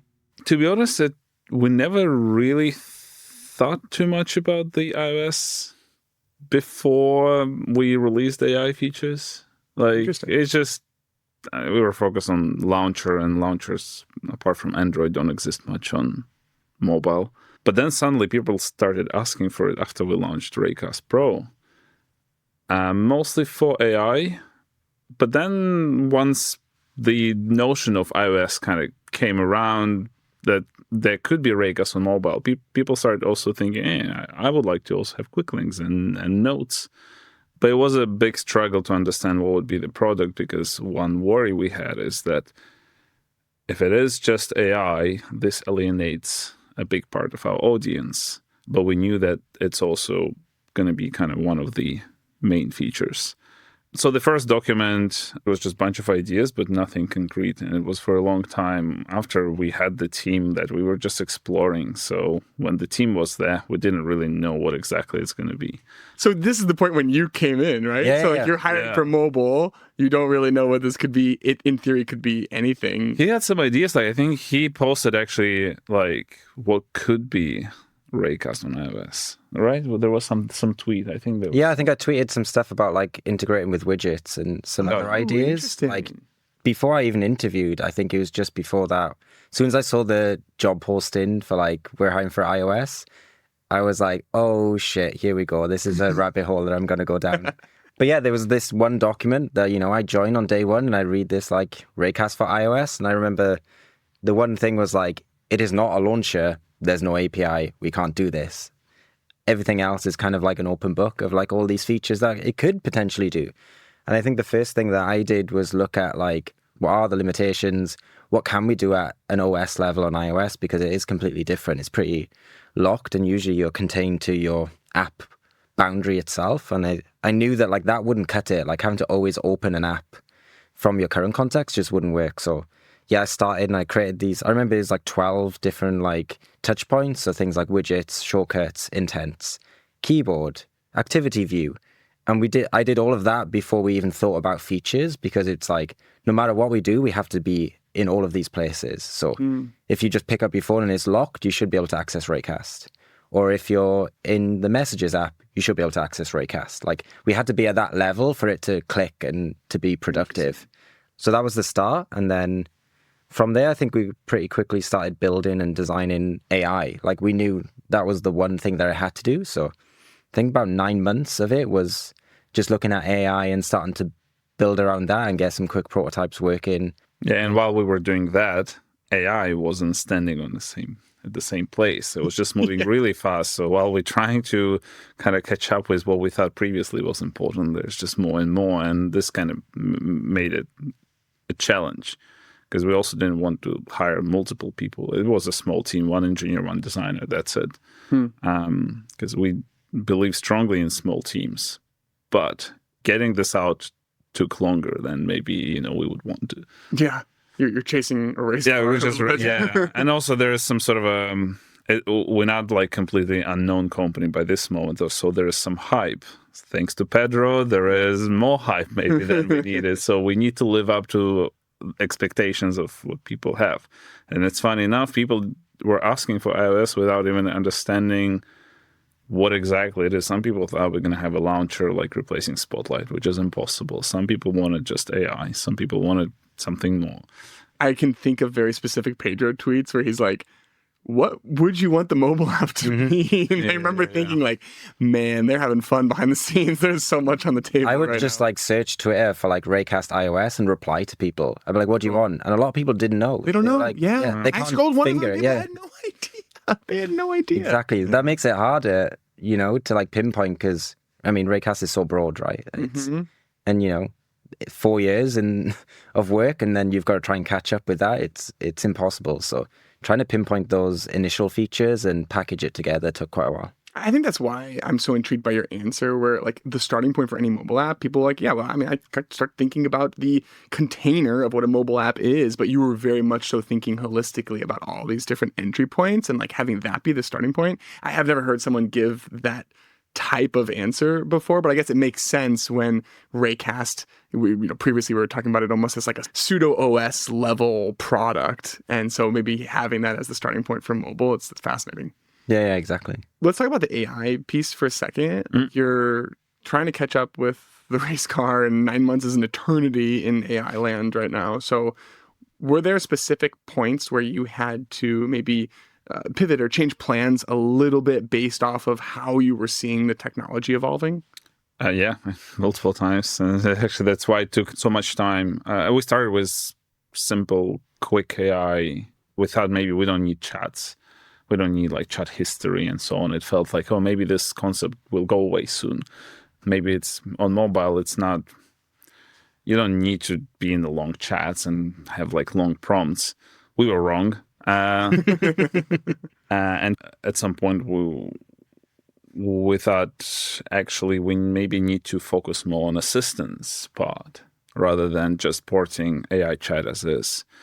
And this was a fairly big detour, and we want to still go in this direction. We built actually a lot of tool calling, like creating your reminders, working with your calendar, and potentially even third-party extensions. But this was basically cut away from the release 2 months before because it's just very hard problem. You don't want to do it in a kind of half working way. If it works with calendar, it should work pretty well. So we still want to do this, but it took us a lot of time and it didn't even make the release. With other like design challenges where you're thinking about what should even the interface of the app be, when everything's kind of on the table? Yeah, definitely. I think visually, you think about like translucent windows and stuff like that. That doesn't translate as much, right? Like you have to have a base. There's no wallpaper. There's small details like that we had to overcome. But it's also just like UX. It's keyboard first and stuff like that, or like search first. And for a long time, it was like people don't search as much on iOS, at least from, to launch something. You want a button on iOS, right, to touch. So yeah, there was a bunch of back and forth. For a while, we didn't have this like global universal search. It was only in the last 2 months, maybe 2-3 months that we added that. For a while, they were just buttons. And yeah, that was a big challenge. Also, navigation was huge because you think about them, they're individual apps, right? You have a notes app, you have an AI app, and then quick links. So how can we make it possible to quickly jump between those? Also make a pattern that's scalable. Like the first release has 4, but eventually you're going to have 10, 12, however many apps. So that was a big challenge that we iterated on quite a few times. We met up in person to build a bunch of prototypes and eventually landed on where we are at today then. Yeah, another big challenge was also context. It's much easier to grab context and work with it on macOS. You can select text, open Raycast, and do something with it. On iOS, you don't have this concept. I would imagine even like the home page, like what's the thing that people see, has all kinds of challenges too when the web experience or the Mac experience is like deeply configurable, right? Like I enjoy Raycast because it's very easy to make it my own and surface the things that matter. And so you're designing a product that like I would imagine also has to be very moldable, right? And so like fighting all of these system level constraints, I was personally very curious where you were going to land for months, because I understood like, man, there's a lot of challenges there from a design standpoint. Yeah, it took a while to get to that finished home screen. And I don't know how we like quantified that was the right one, but it just like held it in my hand and it was just like, that's Raycast. Like it just felt right. And I think if you have that feeling, that's the option to go with. We tried a bunch of other stuff with like multitasking, so switching around or maybe a tab bar and stuff like that. But yeah, they were quite limited and restricted and not scalable. And I think being able to have this home screen that you can configure quite easily to suit your needs, but also be able to very quickly access, your whole array of commands through the search. Yeah, it seemed to work quite well. Let's talk about the prototyping piece. Like, the more that I talk to you all, the more that it feels very important that you have the real thing that you can kind of play with. So as a designer, how do you approach the practice of prototyping? Yeah, I think we were moving at quite a pace where, like, in the end, we weren't designing so much in Figma. We were designing in code and just trying those things, especially those things like search or how you access and navigate. It just wasn't possible to just feel that in Figma. So yeah, in the end, I think in the second iteration, we leaned way more heavily into Swift UI, which allowed us to move at a much quicker pace and also allow myself to like jump in and also like craft some of those experiences. So Jordan did insane amount of Swift UI. Really? I mean, he's coding now, basically. It's not even prototypes. He just go and changes things in the code base, which is actually huge. So if there are designers working on mobile apps that use Swift UI, go learn it. Were you doing that in previous roles too? no, I hadn't touched Swift UI before Raycast. Really? So it was a complete learning curve. And I think using AI really unblocked that because I could get responses a lot quicker instead of searching Stack Overflow and things like that. But stuff like the voice recording, be able to slide, like all of those gestures I built straight in production without designing because it's already there and, there's no point adding additional steps when we can just, prompt and tweak those things and then ship it straight away. Okay, then let's speak to someone very specific listening who is inspired, has not coded ever. What's something that you've learned about using AI to learn how to code with AI? I think you have to be like sort of specific about what you're working on. I don't think you can start with like build me Raycast on iOS or, build me this entire view. I think you have to break it down into like chunks.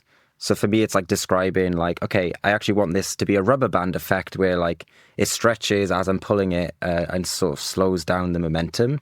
And I think if you can describe those words and articulate it in a better way, it gets it sort of the AI and the model understands that and gives you a much better response. Did you do any learning, like reading books or anything like that? No, it was all done through AI. And some like websites like Swift UI. There's a blog like the coding with Swift UI. Like for some references, I actually wanted to understand a bit more, but most of it was, it was quicker to just ask AI. And I think having a purpose and a reason, like I wouldn't have the time to sit down and just build an app myself. Yeah. So having the purpose of, okay, I want to convey this idea of how sliding, a button works and how the gradient animates, but doing that in Figma and then trying to convert that over and all of those things, it was easier just to understand the limitations too. We're moving at a pace where I didn't want to be like, oh, well, you can just build that in a metal shader, right, Johan? Like, go do that. It's like, okay, if I just know the constraints that I'm working with and I can sort of mess around with AI for a couple of hours, I know that that's a production code that we can ship and then we can move on because we had a million other things to work on. At some point, I got to a state when I was coding some features and I was like, okay, build the basics, Jordan, pick it up and finish all the cool details so I can move on to the next kind of core thing. Yeah, That's a cool way to work. Yeah, and I think, Johan and Peter were helping with like the back end stuff or, getting those connections in and those functions in and then building the UI on top of that is a much easier job because you're just piecing and tweaking like visual stuff there, no interactions. And yeah, it was a lot of fun. Let's talk about the tweaking visuals piece then, because you mentioned Pedro, hype team, high expectations. There's an element of like the broader high expectations, but then also very specifically the expectation for the craft of the product was very, very high because there's this baseline of what Raycast stands for in terms of quality that we've all kind of come to expect. So not only are you learning to code, you also know that you're going to ship to people who are going to inspect it with a very fine lens. So are there specific details or interactions or something that you were playing with where you really, really went deep that you're particularly proud of that we could talk about? I think interactions that I'm proud of is like that composer area, like, the recording, the gradient, the like pull to create a new chat. For me, those are the ones that I worked on and I was super proud of. Did I go super deep on them?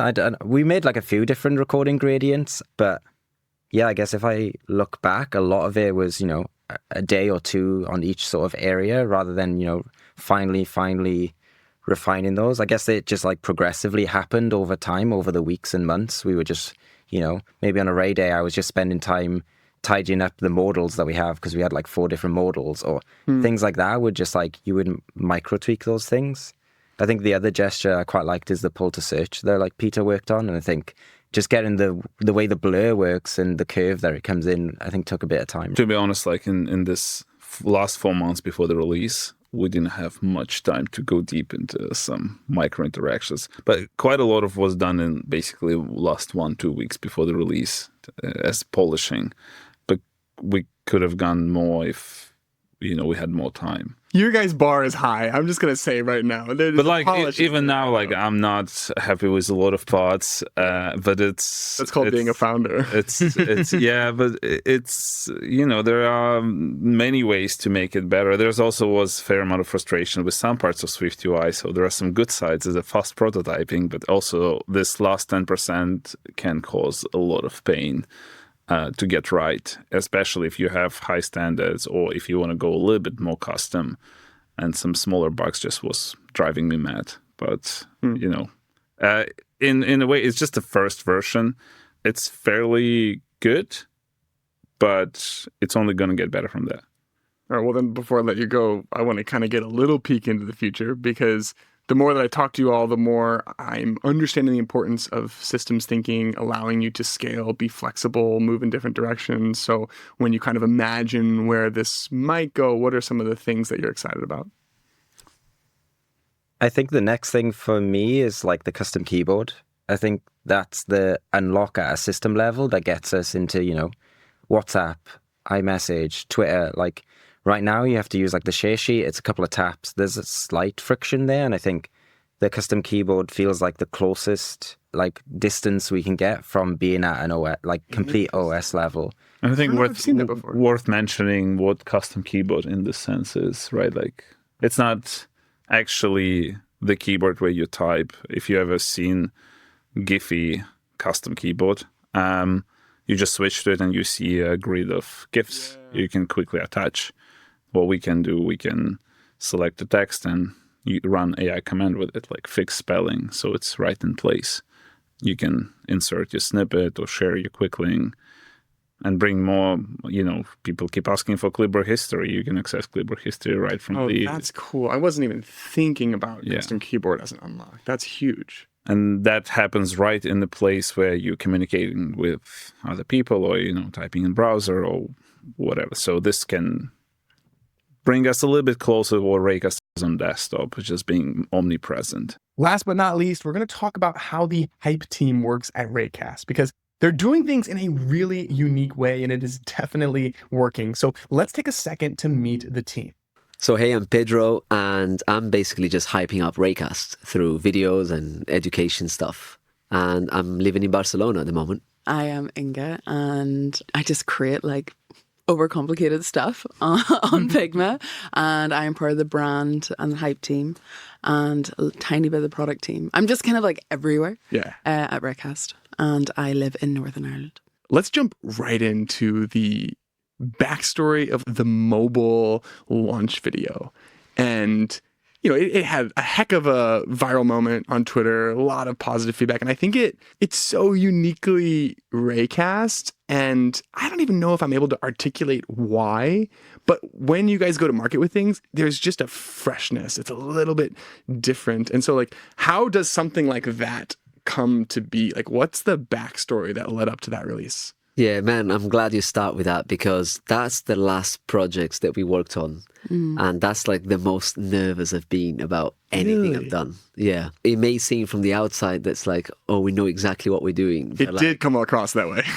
We're also just figuring stuff out. And so the way it came about is that maybe 4 weeks before we launched, we got together in Paris, Inga, myself, and Bruno, who's also part of the hype team. He's not here with us at the moment, so shout out, Bruno. We were together in Paris just catching up, and we knew that the iOS launch was coming up, so we wanted to do something a little bit special for it, rather than just a video in my office, which is like, if you follow Raycast and our videos, then most of them is just me in my office, right? And we're like, this is a new platform that we support.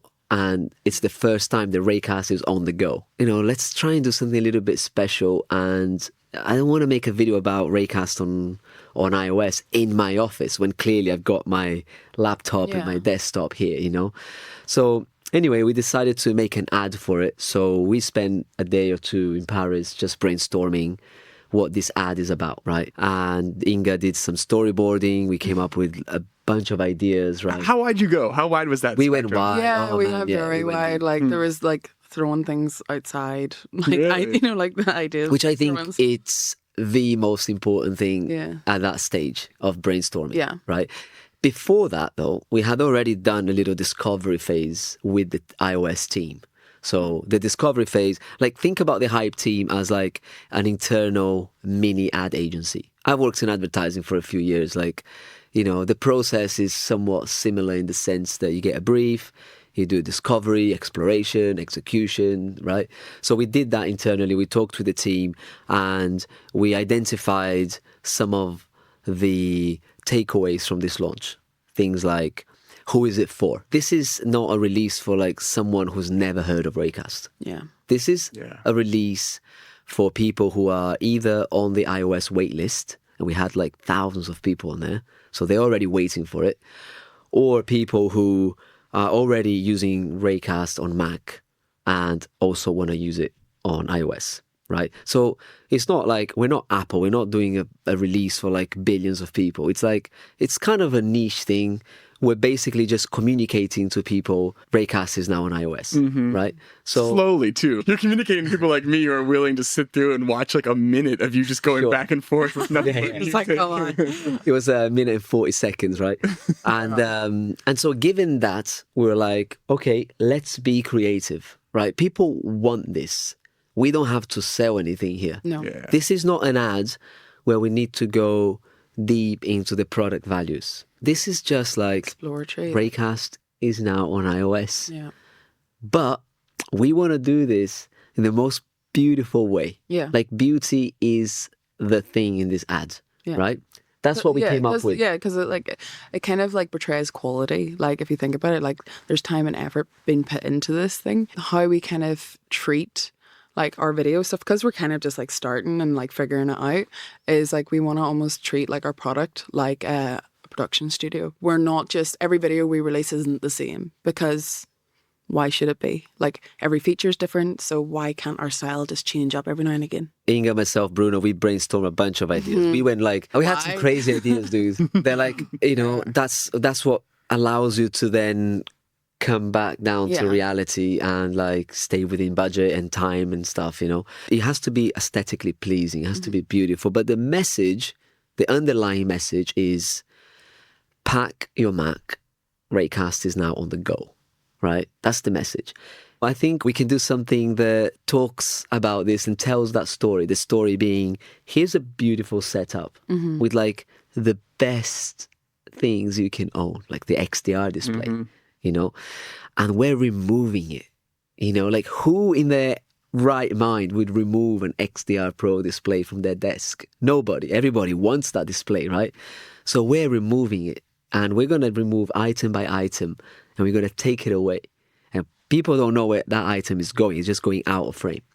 And then eventually we review that it's going in a box. And then the last shot, which is the pack shot, is just me reaching out for the phone when the app shows up, and then we leave, you know. So it's like, it's very, very simple, you know. But what makes it beautiful, in our opinion, obviously we're biased, is that it's very slow. It tells a kind of a little story about productive on your phone too. Yeah. You know, you can carry on from your desktop onto your phone. At the moment, the things that you can carry on is AI chats, snippets, quick links, and notes. There will be more. And so we started working on it. Inga was doing some storyboarding for us on Figma. Like, you should show the illustrations you did. It was insane. Like the most beautiful storyboard ever. Yeah, it was when I had access to Figma Draw as well, so I was using all like the blurs. Yeah, I was using like the progressive blur whenever like you didn't even know. I was No, like, I didn't know that. so I was like testing that. Oh out. wow, you got early access. yeah. Nice. And then Bruno was heavily involved in the script And he flew over from Brazil to Barcelona where we shot it. I hired a production agency there. We got an amazing director and DP to like work on it. We had the music composed for it. Really? Yeah. That's so cool. I started saying like that was the most nervous I've been because it gets bigger every time. like it gets bigger every time. And everything that could have gone wrong went wrong. Like we worked like non-stop for the last maybe 10 days on this. You got sick? Like I got super sick. There was a blackout in Barcelona. We had like 3 days to do the whole post because we decided to shoot this on film, 35mm film. And so to shoot an ad on film is a whole different experience. You've got limited amount of takes. You've then got to fly over to London. We had a courier, like a physical person, coming to Barcelona to take the film and take it to London to, I think it was called Cinelab, to get it developed and scanned, and then it's sent to Barcelona, the scan, so then we can edit. It was crazy, man. And it's so beautifully over the top. Like even just getting to know you over the last like 24 hours, I'm like, this doesn't surprise me at all. Yeah, it was over the top. But I feel like the takeaway also is that if something's so beautiful and it's so high quality, what we're also saying, without saying it, is that Raycast is high quality, you know? And it goes back to the thing that you were saying earlier, where like you didn't want to be selling or like promoting features, which is totally, it was nothing but quality. And it spoke directly to the people who had that level of context where like I hit play on the video and like every 10 seconds, my smile was just growing a little bit more. I was like, okay, this is pretty awesome. Yeah. And it's funny because like when we got the first cut, the video was like 35 seconds. Mm-hmm. And then it was so fast, and I was like, "No, man!" It's like, "No, that was our original it's idea. too fast." Like, the slow burn is what does it. Yeah, it's like that feeling you get at 50 seconds, where you're like, "Oh my gosh, this is actually what the whole ad is going to be." But then, like, turns out, like, these editing companies and stuff, the production, they're very used to like ads having to be within 45 seconds. You know, usually, like, you got to keep it short. We're like, no, this is just going on YouTube. You know, like, we can do whatever we want. Yeah. All right, so let's talk about hype team now. You've used this word a few times.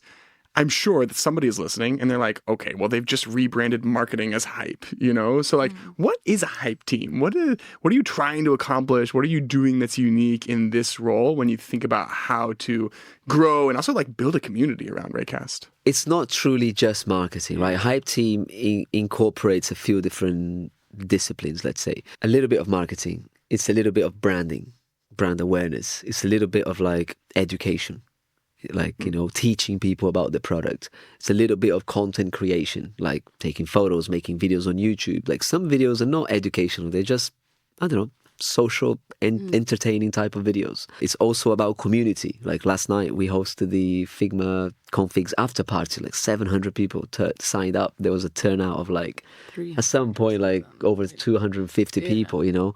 Yeah, it's not like a harsh label. Like I feel like whenever you're like in a marketing team, it's just such like you're conformed into that marketing team. We're like everything. And we kind of just make it up as we go. Like if we want to do more content, we're going to focus more on that. Or if we want to do more events, we're going to focus more on that. But we're very fluid. Like right now we're doing like a lot of events, like more events than normal. And like we're loving that and we're really enjoying that. So we're going to focus more time on that. It makes sense even just given the nature of the product too, you know, like, yeah, there are a series of user journeys, but you also have this really kind of long user life cycle in many ways where it's like there's so much to learn, you know, like you can't actually use Raycast in your first session, you know, like you kind of have to tease people along and give them little snippets and teach them. So it's interesting to hear like the role that education even plays in the idea of hype and what that entails. Yeah, I think everything's hype, and I'm not saying like we coined the term and like we invented it, but like I've not really seen a lot of companies doing that the way we are. I think it's very easy to overhype something, you know. I think that's like, actually, not going to say any names, but like that's what we normally see, and that's a problem, and that gives the word hype a little bit of a negative connotation, because it's like, oh, you're just overhyping it, right? But a lot of what we do is like figuring out when to underhype something. A lot of our videos, we're actually underhyping it because we want to manage expectations. We want people to feel excited, but when they finally get this thing, it meets their expectations. This is so closely related to like brand awareness and how your brand is perceived. Like, that's why I said this is also a bit of a branding team. Like, Inga is obviously our brand designer, but brand is not just about design, it's about everything else, right? We can't use Raycast as an asset to promote Raycast. It's not an exciting looking tool. It's very functional. It's productive. We need to build a brand that is so powerful that people want to be part of it, you know? And that comes from the human emotional side of things. And then we hope, and this is proving to work anyway, that then people want to use the product too. Yeah. So it's like lifestyle first, or emotion. We try to tap into the emotional side of things. Like the ad we made for Raycast Focus was 100% psychological and emotional, right? That feeling of chaos, stress, distraction that comes from everywhere right now in our lives. Like my phone is constantly on silent and focus mode because otherwise it's impossible, right? And then you've got all of these apps and social media, all these algorithms fighting for your attention. And you're just overwhelmed. And every time you want to get into focus mode, something pulls you out of it, you know? Like, this is the feeling we're evoking, we're trying to like get people to relate to. And then at some point in the ad, everything changes, the light changes, the music changes, and you just see a typewriter. Again, it's like, it's just a metaphor, right? You're not going to switch to a typewriter, you know what I mean? But the typewriter is a tool that can only do one thing. And that's why we replaced the laptop with it. That's what I think it's part of the brand. You're planting these little seeds, you're telling them about these messages in ways that's not so in their face and so salesy, you know? Yeah. But like, we're building it. Like, this thing is like, I don't know, it's like growing with us. Like, if you look at our brand like a year ago, it's completely different. Well, to us, it's completely different. It's because, like, I don't know, I always think whenever I see like the brand, or like the visual identity of Raycast, it's not just like one voice, it's multiple. It's like a large part of it is you, a large part of it is Nicholas, a large part of it is Thomas and Peter. There's elements of me in there, and this kind of adds like a little bit more soul to it. I feel like whenever people are like, okay, we're going to make an ad and this ad has to get this many sales or this many whatever, we don't think really about that as much. We're like, what do we want? What's our tone? What do we want people to feel? We've spent months crafting this thing. We're excited for people to use it. We want people to feel that same feeling that we're feeling. As you were talking, it was really dawning on me, like, you're right. Like, there's not a lot of UI assets that you can use to then express the brand visually, which gives me an even deeper appreciation for some of the things that you've been able to do, because you have these time-lapse videos that, I mean, even for people that are listening that still somehow don't use Raycast, like, you've probably seen these time-lapse videos, you know? And there's like an affinity that's established with the pure visual design. And to be able to do that without real UI is I now have an even deeper appreciation for some of the things that you're doing on Twitter. Yeah, but people are like, why are you doing that? Like, just use Blender. That's like kind of the beauty of it, though, too, because it's like, it's not about like a checkbox. It's like, this is me. There is a lot of joy in that. I've been illustrating like that for years. I never really thought much about it. But like at Raycast, like, what is it? The Windows waitlist media, like we were doing like these posters and stuff. And I thought, okay, I'm going to share it internally, like a visual, like, or a screen recording, just show the guys what I'm actually doing. Because I don't think anyone knew what I was doing. You just thought, Inga, why are you taking so long to like, like draw up this thing? When I shared it, I realized that wasn't normal at all. And then it just blew up. And I think it does give people like a realization, like, yeah, there is a lot more effort like put into these things. Like, a lot of people are like, oh, I thought it was a 3D render. I thought it was, because if it was a 3D render, yeah, it'd probably only take 20 minutes to put something together. But like, there's thought behind it. Like, while I'm drawing these like illustrations, I'm thinking about the rest of the design. Like, that gives me kind of space to like think about how everything's going to go. Like, so I'm not just completely zoned out, like tapping about my trackpad. Like, I don't know, it gives you a little bit of a breather. And she does that on the trackpad on a laptop. I'm like, Like, there's no amazing. stylus, there's no like 27-inch display. and I don't use. I'm just Mac. I can't. I don't even work at a desk. I can't do it. Like like what is it? We're I like believe you. We're doing. I know. We're doing like design week, and we're like sitting at a desk just talking about like cool things we're gonna do, and I'm just like, I need a sofa. I need my legs crossed. I need to like zone in, lock in, and not get distracted. Like if there's like anything there, I'm going to fiddle with it.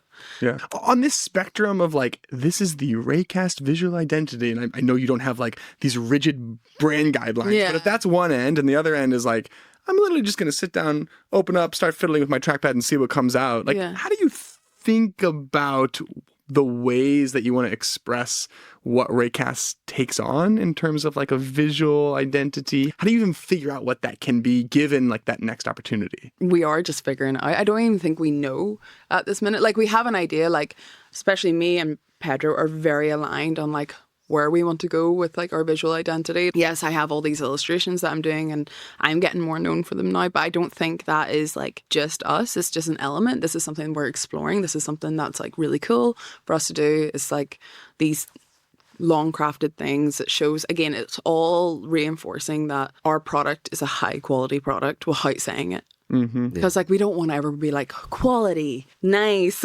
I don't know what the words are like. Nice. There's not a lot of thought Really leadership nice. coming from Raycast. Like it's just more like this is a really cool way, an interesting way of doing things. Yeah. And this person has put a lot of effort and thought into this, and that's cool. It's so clearly an expression of the people too. Yeah. And I'm even going to say that because I was able to, have lunch and hang out with you all leading up to this, and you all pulled out. Everyone's carrying their own camera, right? Like everyone has this aesthetic angle and this like artsiness almost in like So the best different, though. ways, And so I'm now able to see kind of behind the scenes where it's like, wow, everything that Raycast puts out there is really coming from like, this is genuinely who you are as Yeah. people. We all have similar ideas of things and like we're very aligned, but we're all very different people. Like I have a farm, well, attempting, like I have donkeys and like I'm chaotic and I don't have a desk. Well, you have like this beautiful setup and you're like a lot more like cleaner and like, and then Bruno is like, he's more into like artsy things, but like more organized as well. I don't know. We're all just very different. So But it's funny that like your illustrations are very analog in a way. Yeah. Right? Like you are replicating color and reflection and lighting and shadows yeah. by drawing. You're not relying on like 3D modeling. No. Like my eye. any of these Yeah. things. It's a very slow way to do it, although you're very fast. But like the process of drawing something from scratch is like slow. That's something we use a lot in our brand, these illustrations from Inga. What we also do a lot is photography. We start Yeah. using a lot of photography in our branding because we feel like photography is a great way to like get closer to that emotional and human side of things. Yeah. All the photography that we use pretty much is also analog photography. Right? We shot the ad in analog, but the photos are also Even analog. with events and It's stuff. also the slowest way to take photos. Yeah. Right? You take a photo now, you got to wait a week to get them. You know, It's a fun juxtaposition for Yeah. a company that's very AI forward. that's exactly Yeah. it. Like Raycast is about being fast. It's about productivity. It's about taking shortcuts. That's again the 180, right? But everything else we do to promote that is in like the whole That's cool. opposite. Yeah, You know? but at the same time, like, because you're taking it on this, you're not super focused on this at the same time. Like if we're at like an offsite or whatever, and you're like taking pictures of people or whatever, you're not focused looking at the images in the bus or on the bus. You're talking Yeah. to people. Yeah, Like you're, I don't know. It's kind of like there's a separation. You're still like it is productivity in a way. It's not taking over your whole life. Without saying anything, we are saying things, right?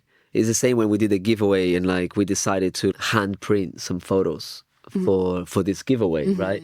And we had this idea, I think we were talking about it in one of our one-to-ones. We have this photo, this one we did Raycast Focus, right? We had this photo that I took of a girl lying on the bench in front of the beach.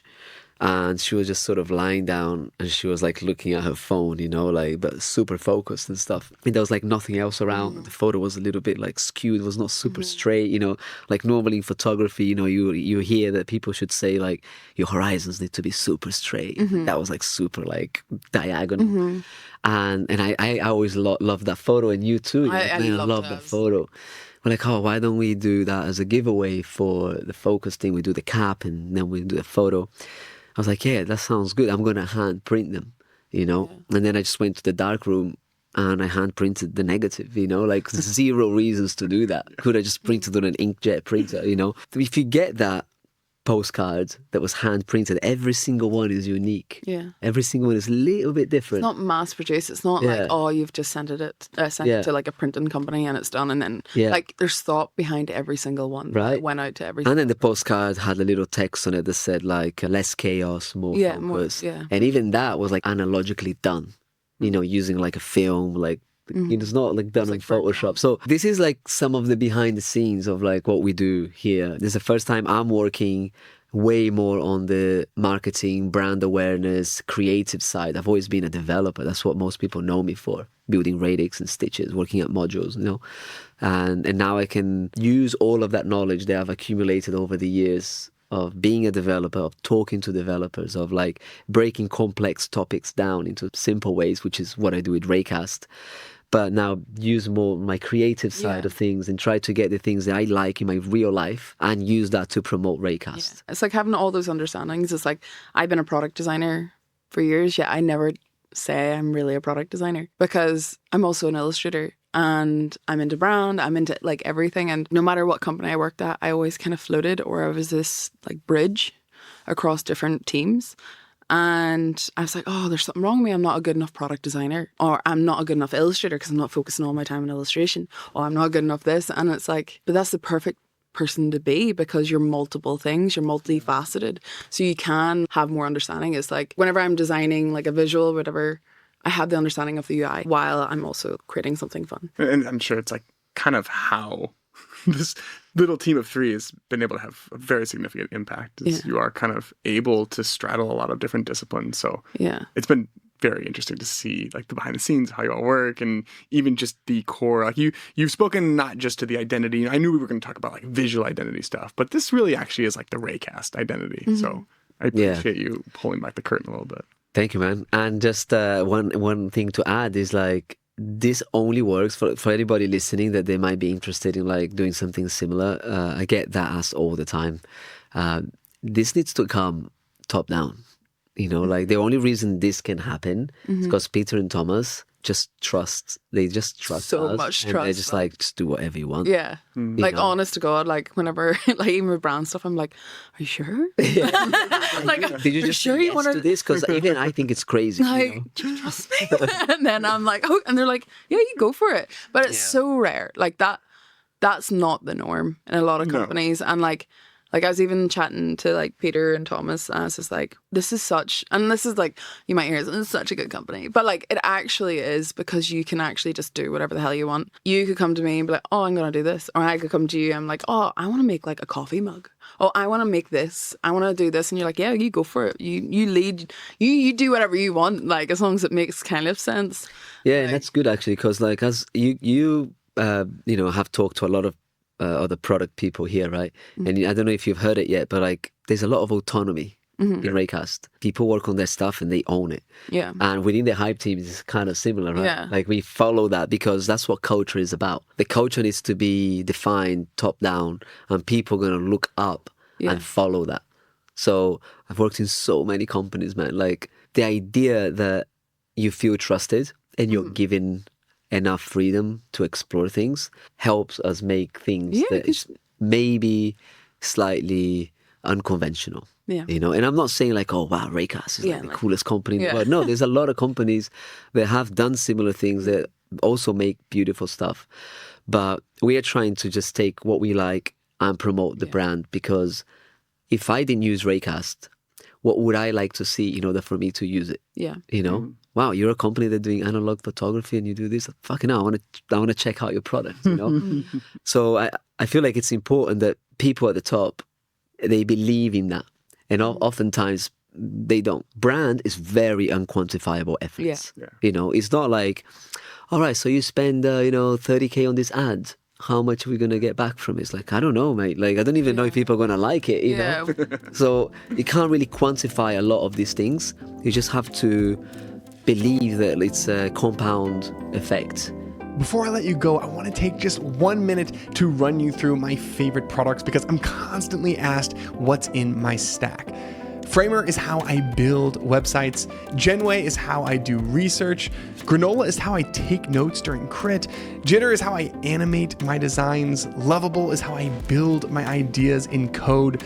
Mobbin is how I find design inspiration.